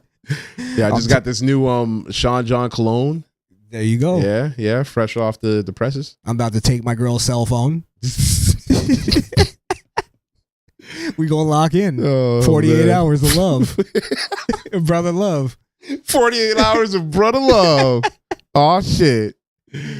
Oh man. Yeah, it's also like the baby oil thing. Sorry, we'll end it on this. No, you're good. But like the baby oil thing, that was like such a like memeable thing, and it was like almost like where we talk about it as fact, but even the documentary kind of just brushed on it. It was like, yeah, some say that it was laced with GHB or some shit like that. And they only show the pictures of a few bottles. They make it sound like he had cases of baby oil in the crib. I think he did, but it seems like that was more of just a little like fetish thing. Yeah. Probably. Yeah, like a baby oil fetish. Well, they say, and that's why, porn is so addicted to men. They say that it's something about men, like we like shiny things. Yes. So, the baby oil making it shiny, it's like attractive to us. They say that's why Dahmer cut people open. Yeah, because it was he shiny. Wanted to see the shiny in the inside. Insides, yeah. Fucking weirdo. Fuck. But yeah. I mean, I don't know if you've ever done that with your significant other, but a little baby oil that adds a lot. Hey, listen, I'm not trying to, Listen, I think we're beyond the baby oil. We using that warm massage gel. Yeah. Ah, I see. Different type of timing. I hear you. You got to keep it fresh when you're committed. That baby oil shit was out the window year 2. Yeah, you're right. Oh man. All right, let's move on. The streamer awards. Oh my God, it was the worst thing ever. Wait. We got to do this right. Let's see if this actually works this time.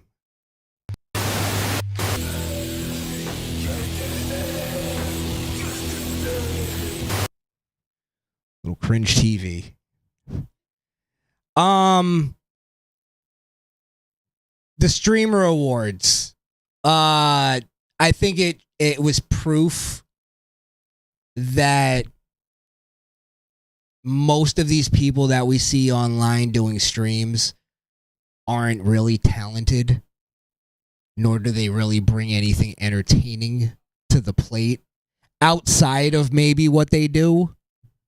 And I guess I have to make this a little more female centric because, I can't sit here and say that like iShowSpeed is untalented. I think that guy's a fucking specimen, actually. I think he's a different type of human being. He's like, yeah, he's something special. Like even if he wasn't doing streams, he'd be like doing UFC or doing something NFL or something crazy. Right. Kai Cenat, I think, is talented in his own way. Outside of streaming, I don't know. I feel like he may be able to get into acting or something. I think he found his niche though. I think streaming is his thing, at least for now. And as he gets older, I think he's gonna pivot. But for now, I think streaming, he's really good at that. We're talking about who has the potential. Okay. That's why I almost have to make this more female centric. I don't think most female streamers, are anything beyond their looks. Yes, that is the gripe. Take it from a streamer. As low as a streamer I am, that is the gripe in the community. Well, I'm a streamer too. It's like, well, you're not. But the You're like a problem is I'm like popular for my looks, so it's hard to like really relate to the talent thing. Is that why you're popular? Okay. All right. Well, it's just again, most of these female streamers, their fans are gooners, and they come on stream in some skimpy shit. They don't really do anything. They talk shit and just whore out. In an intimate setting, a girl making goofy jokes and giggling and shit, that's cute. I could see why, some fucking sap would get into that. You know what I mean? However, we're talking about award show. And I do want to say there are some legitimate like female streamers who actually like sit down and play games and don't have their breasts exposed and shit like that. But they don't get the fucking shine like the horse streamers do. Because anything that women do that show themselves, they're always lead back to their own sexuality. And they sexualize themselves while simultaneously telling the viewership not to sexualize. I'm going to take this a step further and just say that even most of those women aren't talented. The ones that can game? There's no star quality. There's no look, as much as, because this is what they're doing. They're emulating Hollywood. Yes. So as much as me and you probably, and most of our fans probably hate Hollywood, right? One thing we do have to say, there's talent. They know how to put on a show. They know how to put on an award show. As much as the ones suck now, they did it in the past. And their award shows now are like, at least there's the pageantry to it. There's like a professional quality somewhat to it. Like those things you can appreciate. Their jokes are probably just as shitty as what we're seeing here. Right. The difference is too, though, that we kind of understand that this was very inside what they're doing. We're going to play it in a second. And I want to play this little clip. And then I want to play the opening monologue just to show what the fuck we're talking about here. Female ran show, by the way. That's what you were telling me. That because it was all female hosts and every single one of them sucked more than the other. Yeah, because the head stream is Twitch, and the guy that runs Twitch loves his girl. His female streamers. Loves his female. They can't do anything wrong. You kidding? Fucking just useless. So this is one that went viral where she tried to make a Kai Cenat joke. You broke the record for the most expensive haircut and the least educational university. So congratulations to you. Oh, and also, congrats on your new documentary with 50 Cent. That was you, right? She thought it was funny. Laughing at She's her own still joke. laughing. This is where she fucked up. If you all gonna be on the mic, now turn this mic, now turn this shit on. Turn this shit on. If you all gonna be on the mic making jokes, at least let it be funny. If you all gonna be on the mic making jokes, at least let it be funny. I thought it was. Have a good night. Damn. Here. Do Tyler you want to Cooker. do a joke? What the fuck is this? No. Okay. I only said that because he got his hair cut. Oh my god. Anyways, Oh Yes, my we God. know why you said that, fucking dumb Asian bitch. I don't know why, but like the very end made it super cringy. Way worse. It Yeah. was, I didn't even watch it to the end. I She didn't realize. she got serious. Oh, She fuck. kind of like shook her head like as if they didn't get it. No, it just wasn't funny, and it was so not funny. It made people angry. You know what I mean? It was the opposite of funny. It was the complete Oh, antithesis of fuck. funny. And then there's like, it's the steez that they're saying it in. It's like she's trying to deliver it the way she would on her stream. And Yeah. it's like, this is where talent comes into play. You're live. You're in a different setting. You're in person for real. Have some fucking instincts. So comedic timing, maybe. Yes. It's like when we do our year-end show, we have more steez and gusto than they do. Yeah, but I mean, we do this shit. She don't really do this shit. Kidding me? Well, again, it goes into like women streamers seem to like rest on their laurels of their looks, and then they need a moment like this to like check them like on their talent. Like, no, oh shit, I'm not really funny. Like, unless there's a bunch of simps in the crowd. Like, among my peers, though, I'm a fucking loser. Yeah, exactly. No one's laughing at me. They're disinterested. Will said this shit looks so unprofessional. It's horrible, Will. Have some pageantry. So this is the opening monologue. Yes, I'm going to play the opening monologue. Let me get to the timestamp. Why isn't it moving? Guys, don't forget to like, share, and subscribe if you haven't already. Hit that bell so every time we drop some content, it goes straight to your phone. So here we go.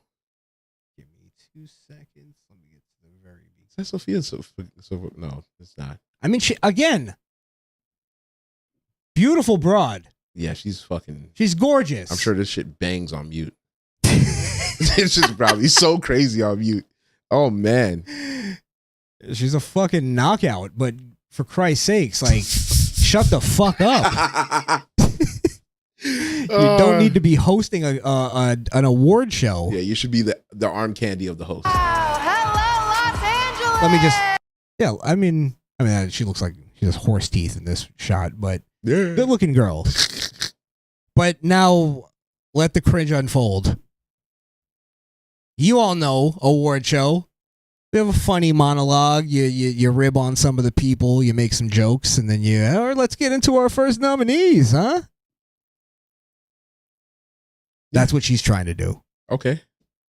Yes, hi everybody. Whoa, not hello to everybody. I'll be 100% honest. Sorry about that. Thank you, everybody. Welcome to the 5th annual. By the way, that's how she starts all her streams. Little sexual suggestion. Oh, not that. Can't let you guys see the that, goodies. That good of a morning, huh? Can't let you guys see the goodies. Yeah. Fuck out of here. That works on her stream, not in front of a live fucking studio audience. Streamer Awards. 5th annual. Yeah, this is the 5th one. Or, as Aiden Ross would call it, his 6th. idea. Oh, wait. We trampled over As a joke. Aiden Ross. That was a joke? Yeah, we trampled over it. It's maybe not it was fair. the inside. I had to be there. I'm gonna be watching Aiden like that. My button's ready.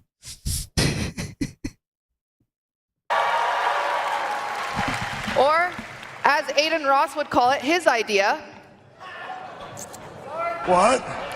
Is that Everybody funny? was so good Somebody tonight. gave her a It's ha. so great to see you guys outside of your pajamas. I mean, come on. Ty Lil's in a suit. Yeah. We got Max in a suit. Look at that. I'll be honest. There's the content, like the concept was there. It's good to see you all outside of your pajamas. Like, I get the concept she's going for because they're all streamers. Mm-hmm. But that was it was like almost like fucking your Nana makes a joke. You know what I mean? Outside of your pajamas. It's good to see you all wearing trousers. It's like straighten up. Yeah, exactly. Like, come up with like there's a way to go like with that joke. I off the fly, but she had time to write this monologue. And she had writers. You think so? Yeah, she had writers, of course. She didn't write this monologue. Even if she's gonna go with that shitty dialogue, give it time to fucking breathe. Jazz it up. It's good to see you all outside of your pajamas. And then she goes like this. It's good to see you all outside of your pajamas. I mean, look, everybody's in a suit. Look, this guy's in. It's like, where's the fucking laugh supposed to go? Shut the fuck up. Yeah, Lisa said it. Good material, bad delivery. Yes. Yes, Yeah. yes. It was there, that joke specifically, but. Fur coat and everything. And MPs in a lawsuit. See, that was all right, but the delivery. I'd take half that any day. I feel so lucky that you guys made it so far. Some of you traveled from all over the world. sorry. You flew in, you drove in, Lacey rode on Clix's coattails. Yeah. I'd like Two inside. Two inside. It's like a pitch. Two inside. Now I understand what she said. It's still two inside. If you're trying to be like worldwide, you would have to like know the connection between Lacey and the other guy. It's like, come on, bro. And Clicks, was it? Yeah, Clicks.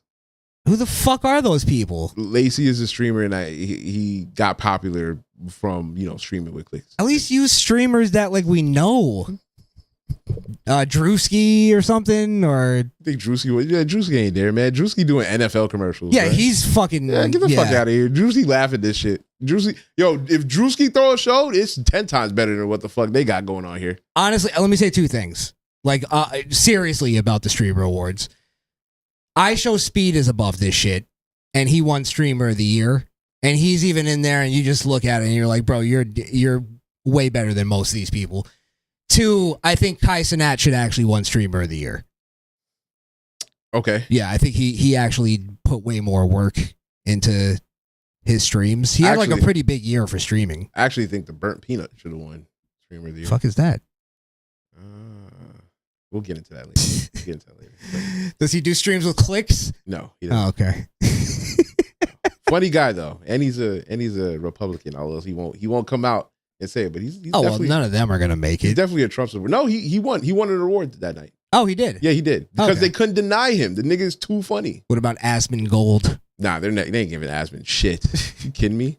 They definitely ain't giving Asmon shit. He's like Asmon's not even a fucking right winger. He's like a groiper now. I don't know if I'd call him a graper. He's getting there. He's trying to ingratiate himself. I don't know if I could. That's a little much because I don't think he has a problem with the Jews. Are you getting that from the recent clip of him talking about the foreigners? Because I do think he has a problem with that. He has a problem with foreigners. No, I'm fine with. I'm not saying I hate all his like views or anything like that. I'm just saying I think he's getting into groiper territory. He's getting groipery. I think so. Okay. But we'll get there. Yeah. By the way, we're doing a show on Thursday too. Yes. Yeah. So. Yes. That's why we're like taking our time with some of these things tonight. Continue. I don't know who clicks are. I don't know clicks, but yeah, let's continue the monologue. I'd like to remind everybody that this is a live show, okay? So please be respectful. Stay seated as much as possible. Hassan, if you see Sea-Dog get up, you can use your remote.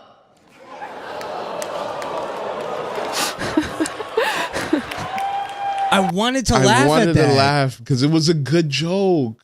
It was there, but she what is her delivery just shitty? Her delivery is shitty. That was a shitty because that joke should have killed, and she got some charity laughs out of it because who the fuck is gonna call out a song like that on stage? That was a good joke. It was a terrible delivery. She has the comedic timing of Sarah Palin. She sucks. That's a good comparison. She's the hot Sarah Palin. I mean, Sarah Palin was pretty hot. Oh, here we go. I'm not gonna lie. Here we go. She was in MILF territory. So was Knockers. I gotta talk like a white guy when I talk about Sarah. It's all about the tits. See those Hooters? Jesus.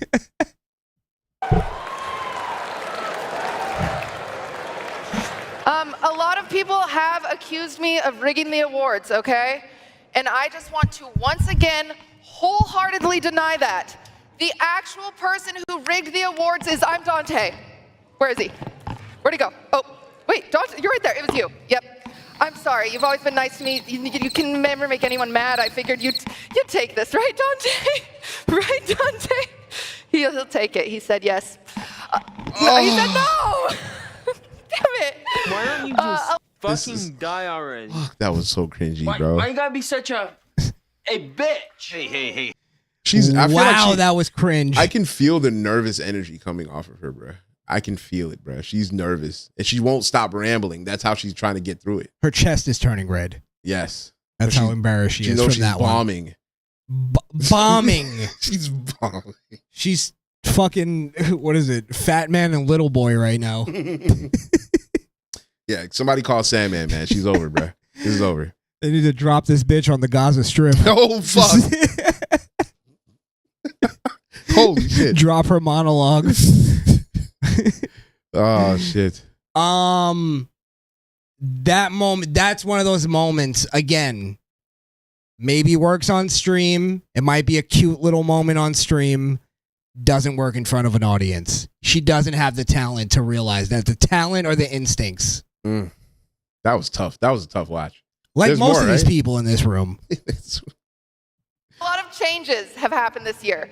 We added a new category called Best Stream Duo. Oh, okay. Yes.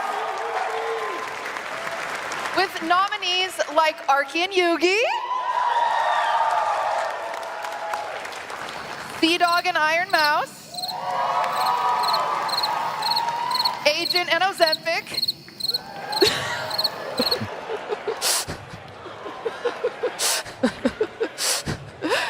Again, that could have been a good joke. Been funny because Agent was fat and he got skinny. That's. But God, that delivery was terrible. Like Agent and Ozempic. Yeah, she. Damn, bitch, let the shit breathe. Fuck. I just don't. It's just bad. It's bad. Is it too inside too? Because she lost me before the joke.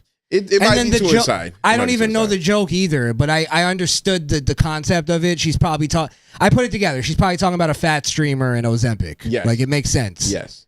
And he recently amazing weight loss. Proud of him. Okay. But it is too inside because if you don't know who Agent is, like who the fuck are you talking about? Maybe that's why I didn't find it that funny. That might be a reason. But I'm as a streamer fan, I find her jokes funny, but I can't laugh at them because her delivery is trash. Like they're not landing. Like she's throwing them, but they're not landing at all. Yeah, you're right. You're at right. all. Fuck, man, that was crazy. So I just read a comment. Tom Bochio, she is a cock castle. What does that mean? Tom, yo, you have to explain that one, brother. What a cock castle? Like I almost want to adopt that term, but I got to know what it means. You gotta, yeah. That could mean it. That could mean it's anything. hilarious. Really. Cock castle. I may name the episode Cock Castle, but you got to tell me what it means. And Valkyrie are both here tonight. Ooh. I know. What? The Sisathon was one of the best collabs all year. I think I speak for everyone. We were all watching it, except Stable Ronaldo because he hates women. What? Dawn power sets, traps, locks, and remove. Sorry. Time for a Dawn commercial. You know they got to get their money off of this bullshit. Oh, I'm sure they fucking made a lot off of ads. Yeah, ads, yeah. Had to have. Shout out to Stable Ronaldo. You want to explain that one? Yeah, he doesn't like women. There's not much to explain. Kind of like him. Yeah, he's a good guy. Good guy. It's not that he's not gay. He just tells it like it is. You know. Appreciate. That's why she made the joke because to her, he's a misogynist. I appreciate anybody wearing a derby. Is that what that's called? You got one on? Huh? Tip my hat to this gentleman, man. That's an distinguished gentleman right there. Looks like Peaky Blinders. Is he English? Nah, he's not English. Oh, okay. That's funny. Yeah. While I have everyone here watching, I do want to apologize again to Jason, okay? There was a big clip mix-up with his nomination. There was a clip of him and his ex. I'm really sorry. And since we're here, I want to apologize to Sakura, not because of the clips, but since you're dating Jason.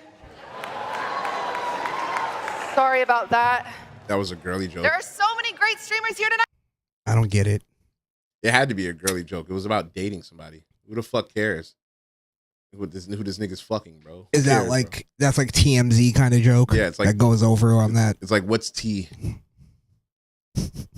Fuck. This is how I wish this monologue would end.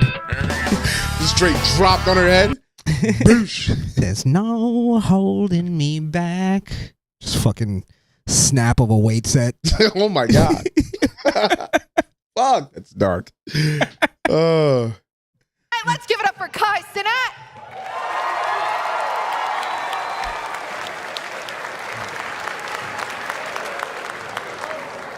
I want to congratulate Kai for reaching over 1 million subs. Incredible.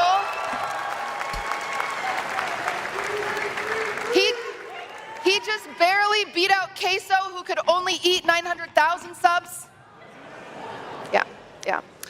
Mafiathon 3 was one of the best events of the entire year, all right? Yeah, we know. My favorite part... That could have been a cute joke. He can only eat 9,000 subs. It's like, I get it. It's food. Subs. It's almost like a Norm Macdonald joke. Just her fucking shitty SoulCal delivery sucks. They're not humorous people. That's like ordering your favorite pizza just for the delivery guy to just throw it at the door. Yeah. Yeah. This type of shit makes me misogynist. I'm just like, just show your tits. Fucking. Why are you really here? What are you here for? Yeah. The fuck? It was when the Jonas Brothers were on. But, you know, Kai, if you needed to hang out with 3 washed-up white guys, you could just go on Lemonade Stand. Isn't that right, Doug? 2 inside. Oh, they're all inside jokes. 2 inside. And it's good to see you here. The viewers, no, I guess. Yeah, but this is how I know they're 2 inside. Okay. Even the room who should be laughing at it isn't laughing. No, that, you know, the unheard secret is that these niggas don't fucking watch each other. They don't watch each other. Yeah, that's what it really is. Yes. They don't give a fuck about each other, man. Whatsoever. They're all narcissistic pricks. They're probably worse than Hollywood. At least Hollywood had some kind of like level of like brotherhood or something. Like, hey, good job. Yeah. Like when I Show Speed won and I saw Kai Cenat walked up to him and gave him like a hug. That was camaraderie. I was like, okay, there's something. There's some kind of human element to this. The rest of them just, I just, soulless. And I didn't watch all of this, by the way. I just watched like little clips. I just wanted to see who won Streamer of the Year. It's a hard watch. You have to give a fuck. It's hard to. I don't give a fuck. Even the people in the room, the only people that should give a fuck about this, don't give a shit. They don't give a fuck. Whatsoever. I bet you they were all streaming. I'm sure there was a few that were streaming. Yeah. Yeah. This was just another stream for them. Yeah, just gotta get some more revenue. I'm working. That's all. Yeah. Working right now. Good night, Rakai. Where'd you go? Where's Rakai? Where's he at? Aren't you grounded or something? Like, I don't... Yeah, that's what I thought. Kai, Kevin Hart, and Drewski made a movie earlier this year called Live Stream from Hell, which is also what I call it whenever Extra Emily streams while driving. Why are you excited? What? I didn't even understand what she said there. She said she gets that same feeling when that Chinese girl is driving, or the Asian chick, which I guess again could be funny because she's Asian, so it's like a play on no Asians can't drive. Asian people driving. Yeah. Plus, I think she crashed on stream, so there's another aspect to that. There's another aspect to that. So okay, maybe I don't understand half of these. Could be funny. But you understand it. Still wasn't funny. It just clicked. You understand this shit. That's what I was saying. That's what I was saying earlier. Like, I get what she's trying to do, but this shit ain't funny. Okay, so I'm right. All right. Let's do 2 more jokes? 2 more. 2 more. Pokimane said the other day that she's staying celibate by choice, whereas Sketch is staying celibate by popular demand.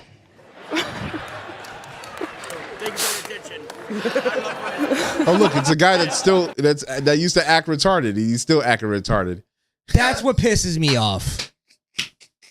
You're telling me you're going to make a sketch joke and all the material that's there. Everything. The guy got fucking exposed for being a faggot on camera, like doing gay porn. And that's the joke you go with? And he's dressed like Elton John. This is the perfect, like it's lined up for you. What the fuck? Oh my God. There's no way, like, see, this is like where men are better at humor. Even if we were going to go like, you know what, I'm not going to go there. I'm going to make my sketch joke, but I'm going to keep it kind of like, you know. I'm going to keep it kosher. I'm going to keep it PC. As soon as a man, if you're a man, and you, like, let's say it's Kevin Hart, because he's a comedian at heart. Whether you find him funny or not. I think the second you see Sketch, let me go back, looking like that, walking in the room, you'd go, okay, gloves are off. He's asking for it. Definitely asking for it, nigga. What the fuck? He's begging me to make a homophobic joke. He's daring me. Yes. Daring me to do it. You're right, he does look like Elton John. I think that was on purpose. That's what I'm saying. This sucks. You couldn't go there. What the fuck? Thanks for the attention. What is he showing? Black Boy Max is here. No idea. By the way, I love how all these streamers try to act like, and again, most of them try to act like they're like cooler than Sketch. Like he's the weird one. Like, no, all you niggas are weird. Yeah, Playboy Max is weird too, bruh. All of them. Yeah. Even the ones that appear to be normal. Like he's like this is like wrestling. It really is like wrestling. That's all this is. Good way to put it. Yeah. Tonight, Okay, that was one joke. The sketch joke didn't go over. Max is nominated for 4 streamer awards, and in February, he might take home a Grammy.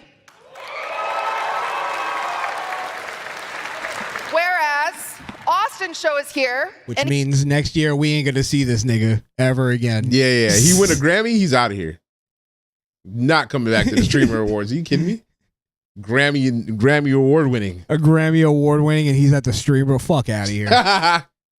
Drewski's not even there. Yeah. Drewski laughed at that invitation. Whereas Austin's show is here, and he's hoping to take home a Tony or an Oscar or anyone with a mustache. What's important is that everyone. Fuck me. Oh my God, the delivery was so trash. The potential for that joke was there, bro. Oh my God. I don't even know if it was there. Tony, Oscar. Shit, I think he's even looking for a beard. Like, you could have said something like that. Nigga, like, what the fuck? I see what you're saying. What is there, like, rumors he's a fag? I think he might actually be gay. Yeah. I don't know. This is just fucking freaks. Sad. It's like people who, like, she tried to go into that territory just so she can say, like, yeah, look, I'm not PC. I took it there. No, you're. It's like when a morning zoo kind of gets a little edgy. It's like that's as far as you went. A morning zoo. Yeah, morning zoo. Elvis Duran edgy. Yeah. It's fucking enough. Oh, They man. laughed, telling big stories with big laughs. That shit was cringy. Really bad. Really bad. All right. Did you want to wrap it up, or did you want to end it on the white guy? I mean, I got more time for it. I want to do the white guy. We got to do the white guy. Yeah, we got to do that. We're still on Cringe TV. All right, give me a second. Let me pull it up. It's funny because, oh, you know what? Let me play this because I actually found a new button. So let me just play this first, and then we'll play the white guy. Oh, you know what? Because we're in Cringe TV. Let me not break the thing here. Okay, I had it. Oh, I know where it is. Sorry. No, you're good. You're good. You want to set it up while I pull it up? Yeah. So essentially, we have a white guy who he really wants to know people. He really wants people to know that he's not racist. He's not like the other whites. You know, he truly sets himself apart from the other whites. And you know it's partially because of how he looks. He feels like he has to like go, no, I know how I look. You think I'm a white supremacist and a racist. Yeah, but he's the quintessential racist phenotype. I'm a redneck, but I ain't a racist redneck. I ain't one of them racial rednecks that you know. I mean, they would call him racist for just holding the flag on his yard. I hope he knows that. But anyway. Well, that part I don't agree with, Skrill, but we can have our differences. We can have a discussion. Fuck out of here, nigga. I met a guy like this, actually. Did you? Yeah. And he got so angry that we were debating because I started talking about broads. And he got really like defensive.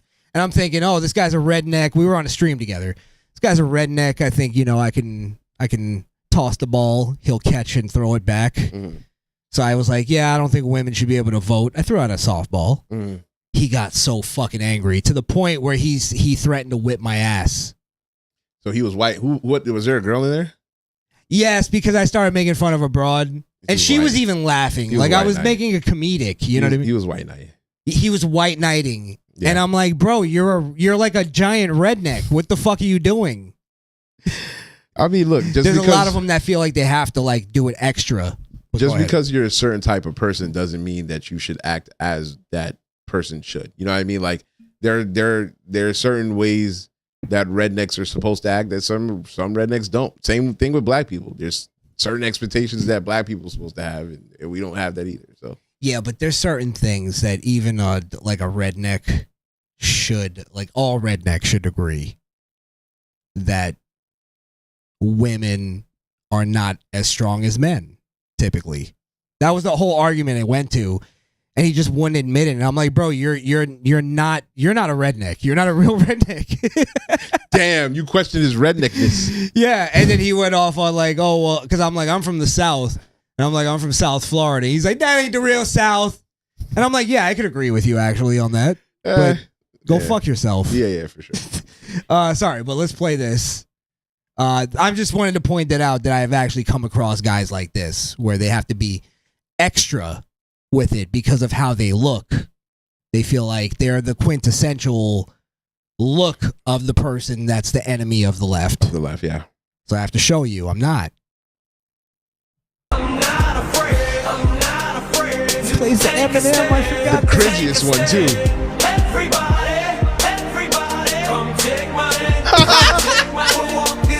Bro, I died when he put his hand up like that, bro. I was like, what the fuck is he doing, bro? And now he doesn't know what to do. Now he doesn't know what to do with his hands. Look, pocket. Yeah, the pockets at the end. Nah, that shit was crazy. After the take my hand, he was fucking Will Ferrell in Talladega Nights. I don't know what to do with my hands. For Put it in the pockets at the end. He picked the cringiest Eminem song too, bruh. I'm not a safe place for racism. I want to be racist to you. I don't even think that the shirt makes sense, like grammatically. He's not a place. He's a person.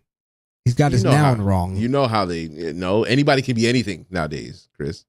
So when he says I'm not a safe place for racism, he's saying you can't come over to me and say racist things about black people, jokes or anything. None of that, because I'm gonna take you the task. Yes. Fuck out of here, you. I'm gonna weirdo. whip your ass, boy. I'm gonna get your shiner. Now I think this is like I think they have the same thing that woke black guys that are like the intellectual black guys. They have the same kind of dichotomy in that they're actually the rednecks that aren't the tough guys. They were just kind of born into the redneck family, but they were kind of like the pussy growing up. Right. So they have the look because they have those genetics and they kind of grew up in that area. But they're not like that for real. But they're not like that. They're the guy that actually, like him, I guarantee you, if you asked him, like, what did you do as a kid? I played video games and I played fucking, what is it, Digimon and shit like that. I bet you he did all of that. All of that. What's your problem with Digimon, nigga? And he got bullied. What the fuck? How did Digimon catch a stray? The Japs, they always catch strays. Oh, man. I got my eye on him. But he was one of those guys, just like the black guy who is woke and he's an intellect. He didn't really get accepted by the black gangsters. So he has to be smart guy and intellect to kind of make his bones in the hood. In the hood, yeah. So this guy's doing the same thing, but in redneck world. Like, so he can go to like this space and pretend to be a tough guy, but when he goes to his other redneck friends, they're like, shut the fuck up, boy. Yeah. Nigger lover? Fuck yeah, exactly. Fucking mud shark. You fucking what? Yo, mud shark is funny as shit. You fucking mud shark. Why don't you go over there with the porch monkeys? Play your little M&Ms and shit. You ain't around here. You ain't allowed around me and mine again. Take your hands out of your pockets, fuck face. You might be like one of them. Got something in there. Yeah. Are you armed? Because I am. Good. Now you acting like a white boy. Yeah, this was fucking horrible. Yeah. Can we see it again? Yes, absolutely. I wouldn't have it any other way, Skrill. I have to see the hand. Yeah, I have to see that. And then pay attention, guys, to the like, I don't know what to do after the hand. All I did was plan out the hand part. I'm not afraid to take a stand, Everybody, come take my hand, We'll walk this road together through the storm, whatever weather, cold or warm. Letting you know that you know.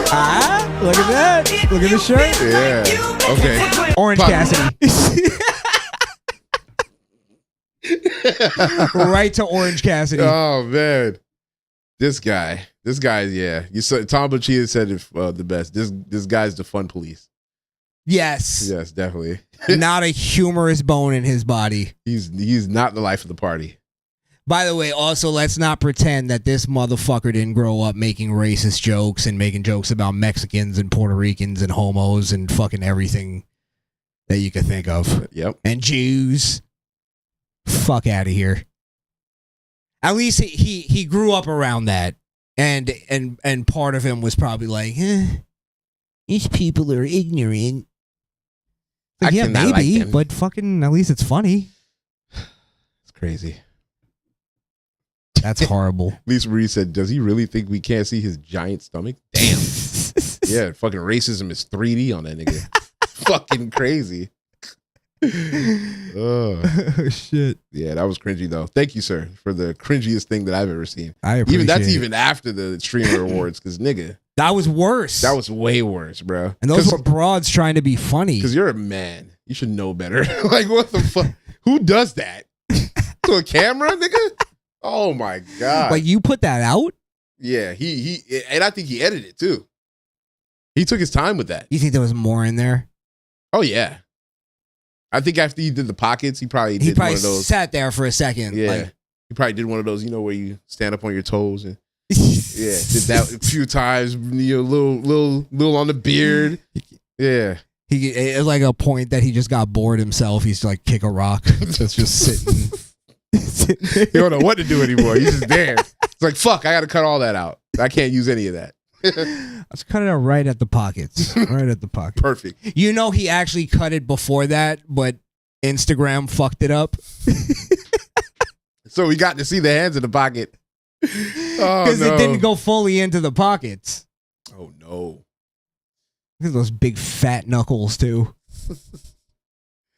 Yeah, that guy's a hoo-nanny, man. A hoo-nanny. That's definitely like he like loves his yodels. You know, his what I mean? yodels.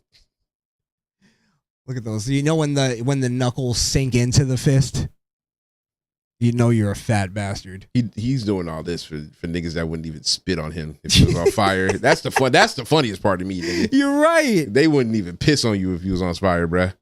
Not only that, niggas that still think you're racist. 100%. Even though you have that shirt on. Oh, well, so you still benefit from the culture of white supremacy. Huh. And he'll go, yes, I know. And they'll go, well, I hate you. I hate you. Well, I understand, man. I understand. I don't get those guys. As much as it is stereotypical for me to expect like a big redneck to be like, I don't even want to say racist, but racial, at least. He can't be racial. Nah. And that like we will speak honestly. A shirt like that basically to me says I don't speak honestly about racism. That's all it says to me. Or race. Or race in general. Yeah. So like you can't be even racial where we go like, you know, something simple like, you know, black culture seems to be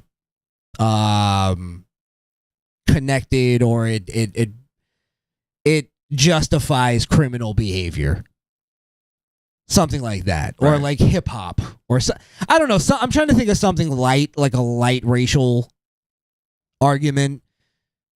The Somali thing with Trump or something like that. Like, which we're going to get into on Thursday. Yes, absolutely. There's a lot of stuff we're going to get into on Thursday, but I don't know. I'm just saying, you just can't be honest. Yeah, they'd rather get the clicks. Well, have you seen the Pierce Morgan Nick Fuentes interview? No. Yeah, they did an interview and it's like it's one of those things of like because we just talked about Pierce Morgan. Oh, isn't that what you said? Nick said the thing, right? No, Nick was saying he was going to. Okay. We read a thing of him saying he was going on to Pierce Morgan. Okay. But Pierce Morgan just fucking like he played a bitch liberal throughout the whole thing. Where it was like his whole thing was like, I'm going to get Nick Fuentes on being a racist.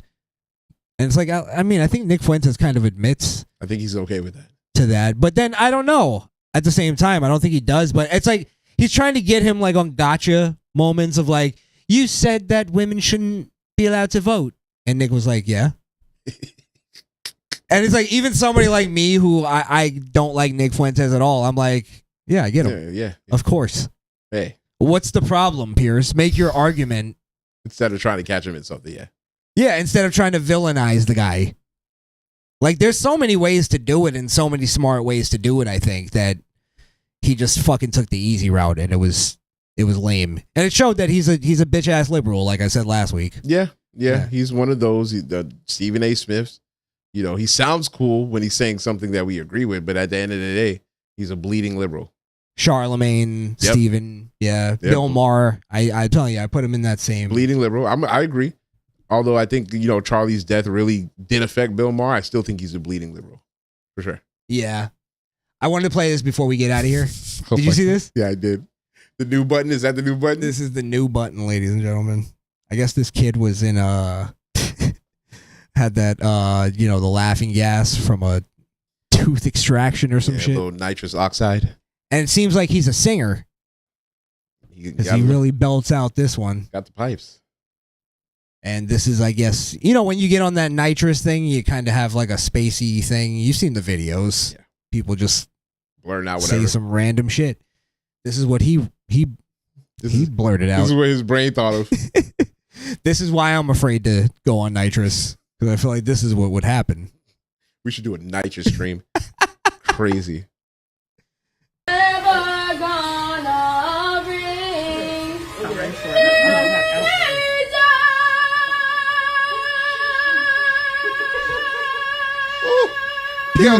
He held that note like a motherfucker.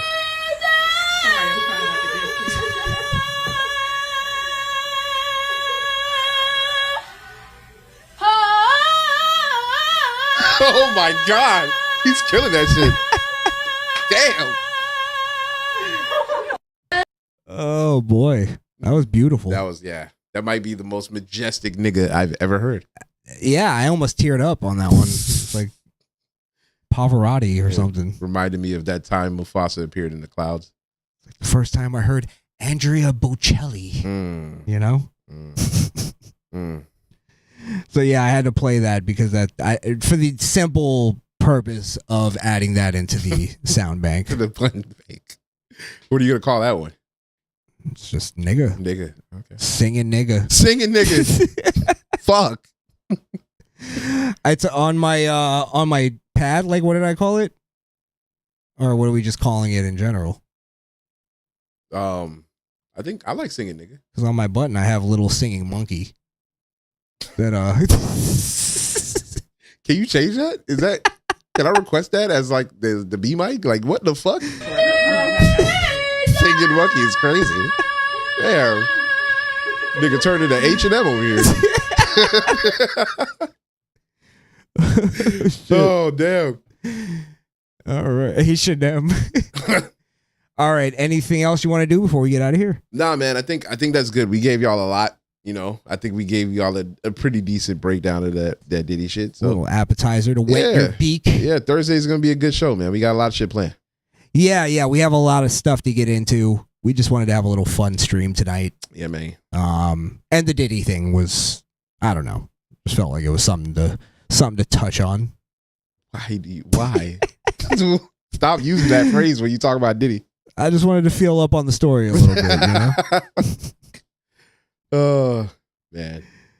All right. Well, let's get out of here. What do you got? Anything you're doing before the show on Thursday? You already know I'm streaming tomorrow. Gonna be playing that Arc Raider, so you can follow me on Skrillkill, SKRILLKIIL on Twitch, Party, Rumble, YouTube, everything. Appreciate it. Nice. You can follow me on X at Krishan the Don. That's X at Krishan the Don, spelled as is on screen. That's Krishan, Krishaun, no H on the before the R. A lot of people think it's CH. So. By the way, we need that button, that Diddy button. That whatever I want, I get. I want that where he was slamming the phone. That's my favorite Diddy clip. Oh yes, you're right. You're right. Whatever I want, I have to get. I have to get. Yo, crazy motherfucker. What is the next thing? What is it? I need something more. Whatever you can't do, I can do. Just give it to me. It is inspirational. I remember that clip when they played it on MTV. Yeah.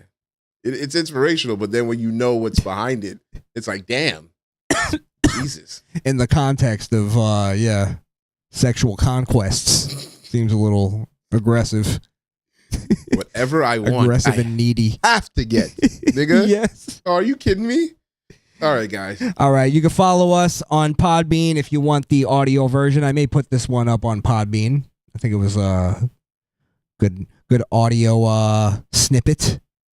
So Podbean, misfitnation.podbean.com or Spotify or Apple Podcasts. And also buy me a coffee if you want to throw us a little bit. Don't forget we have Rumble Rants.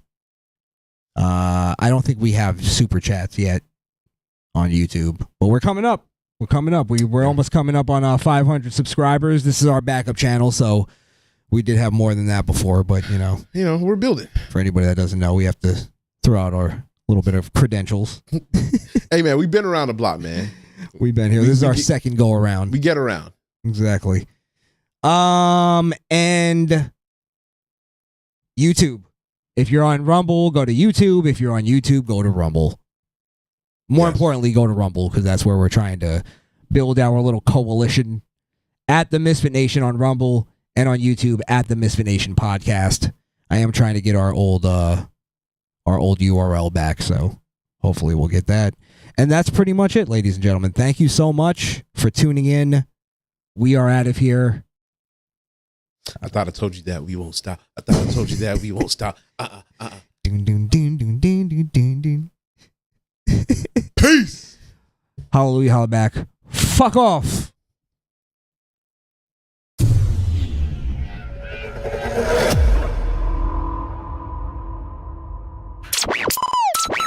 Sorry, folks. But the show is over. Get the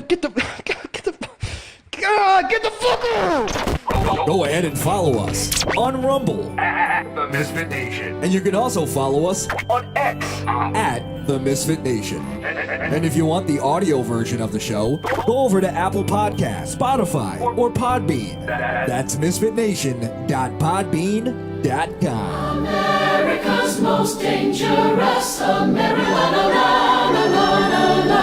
America's most dangerous. The crudest, the rudest, the meanest, the most dangerous.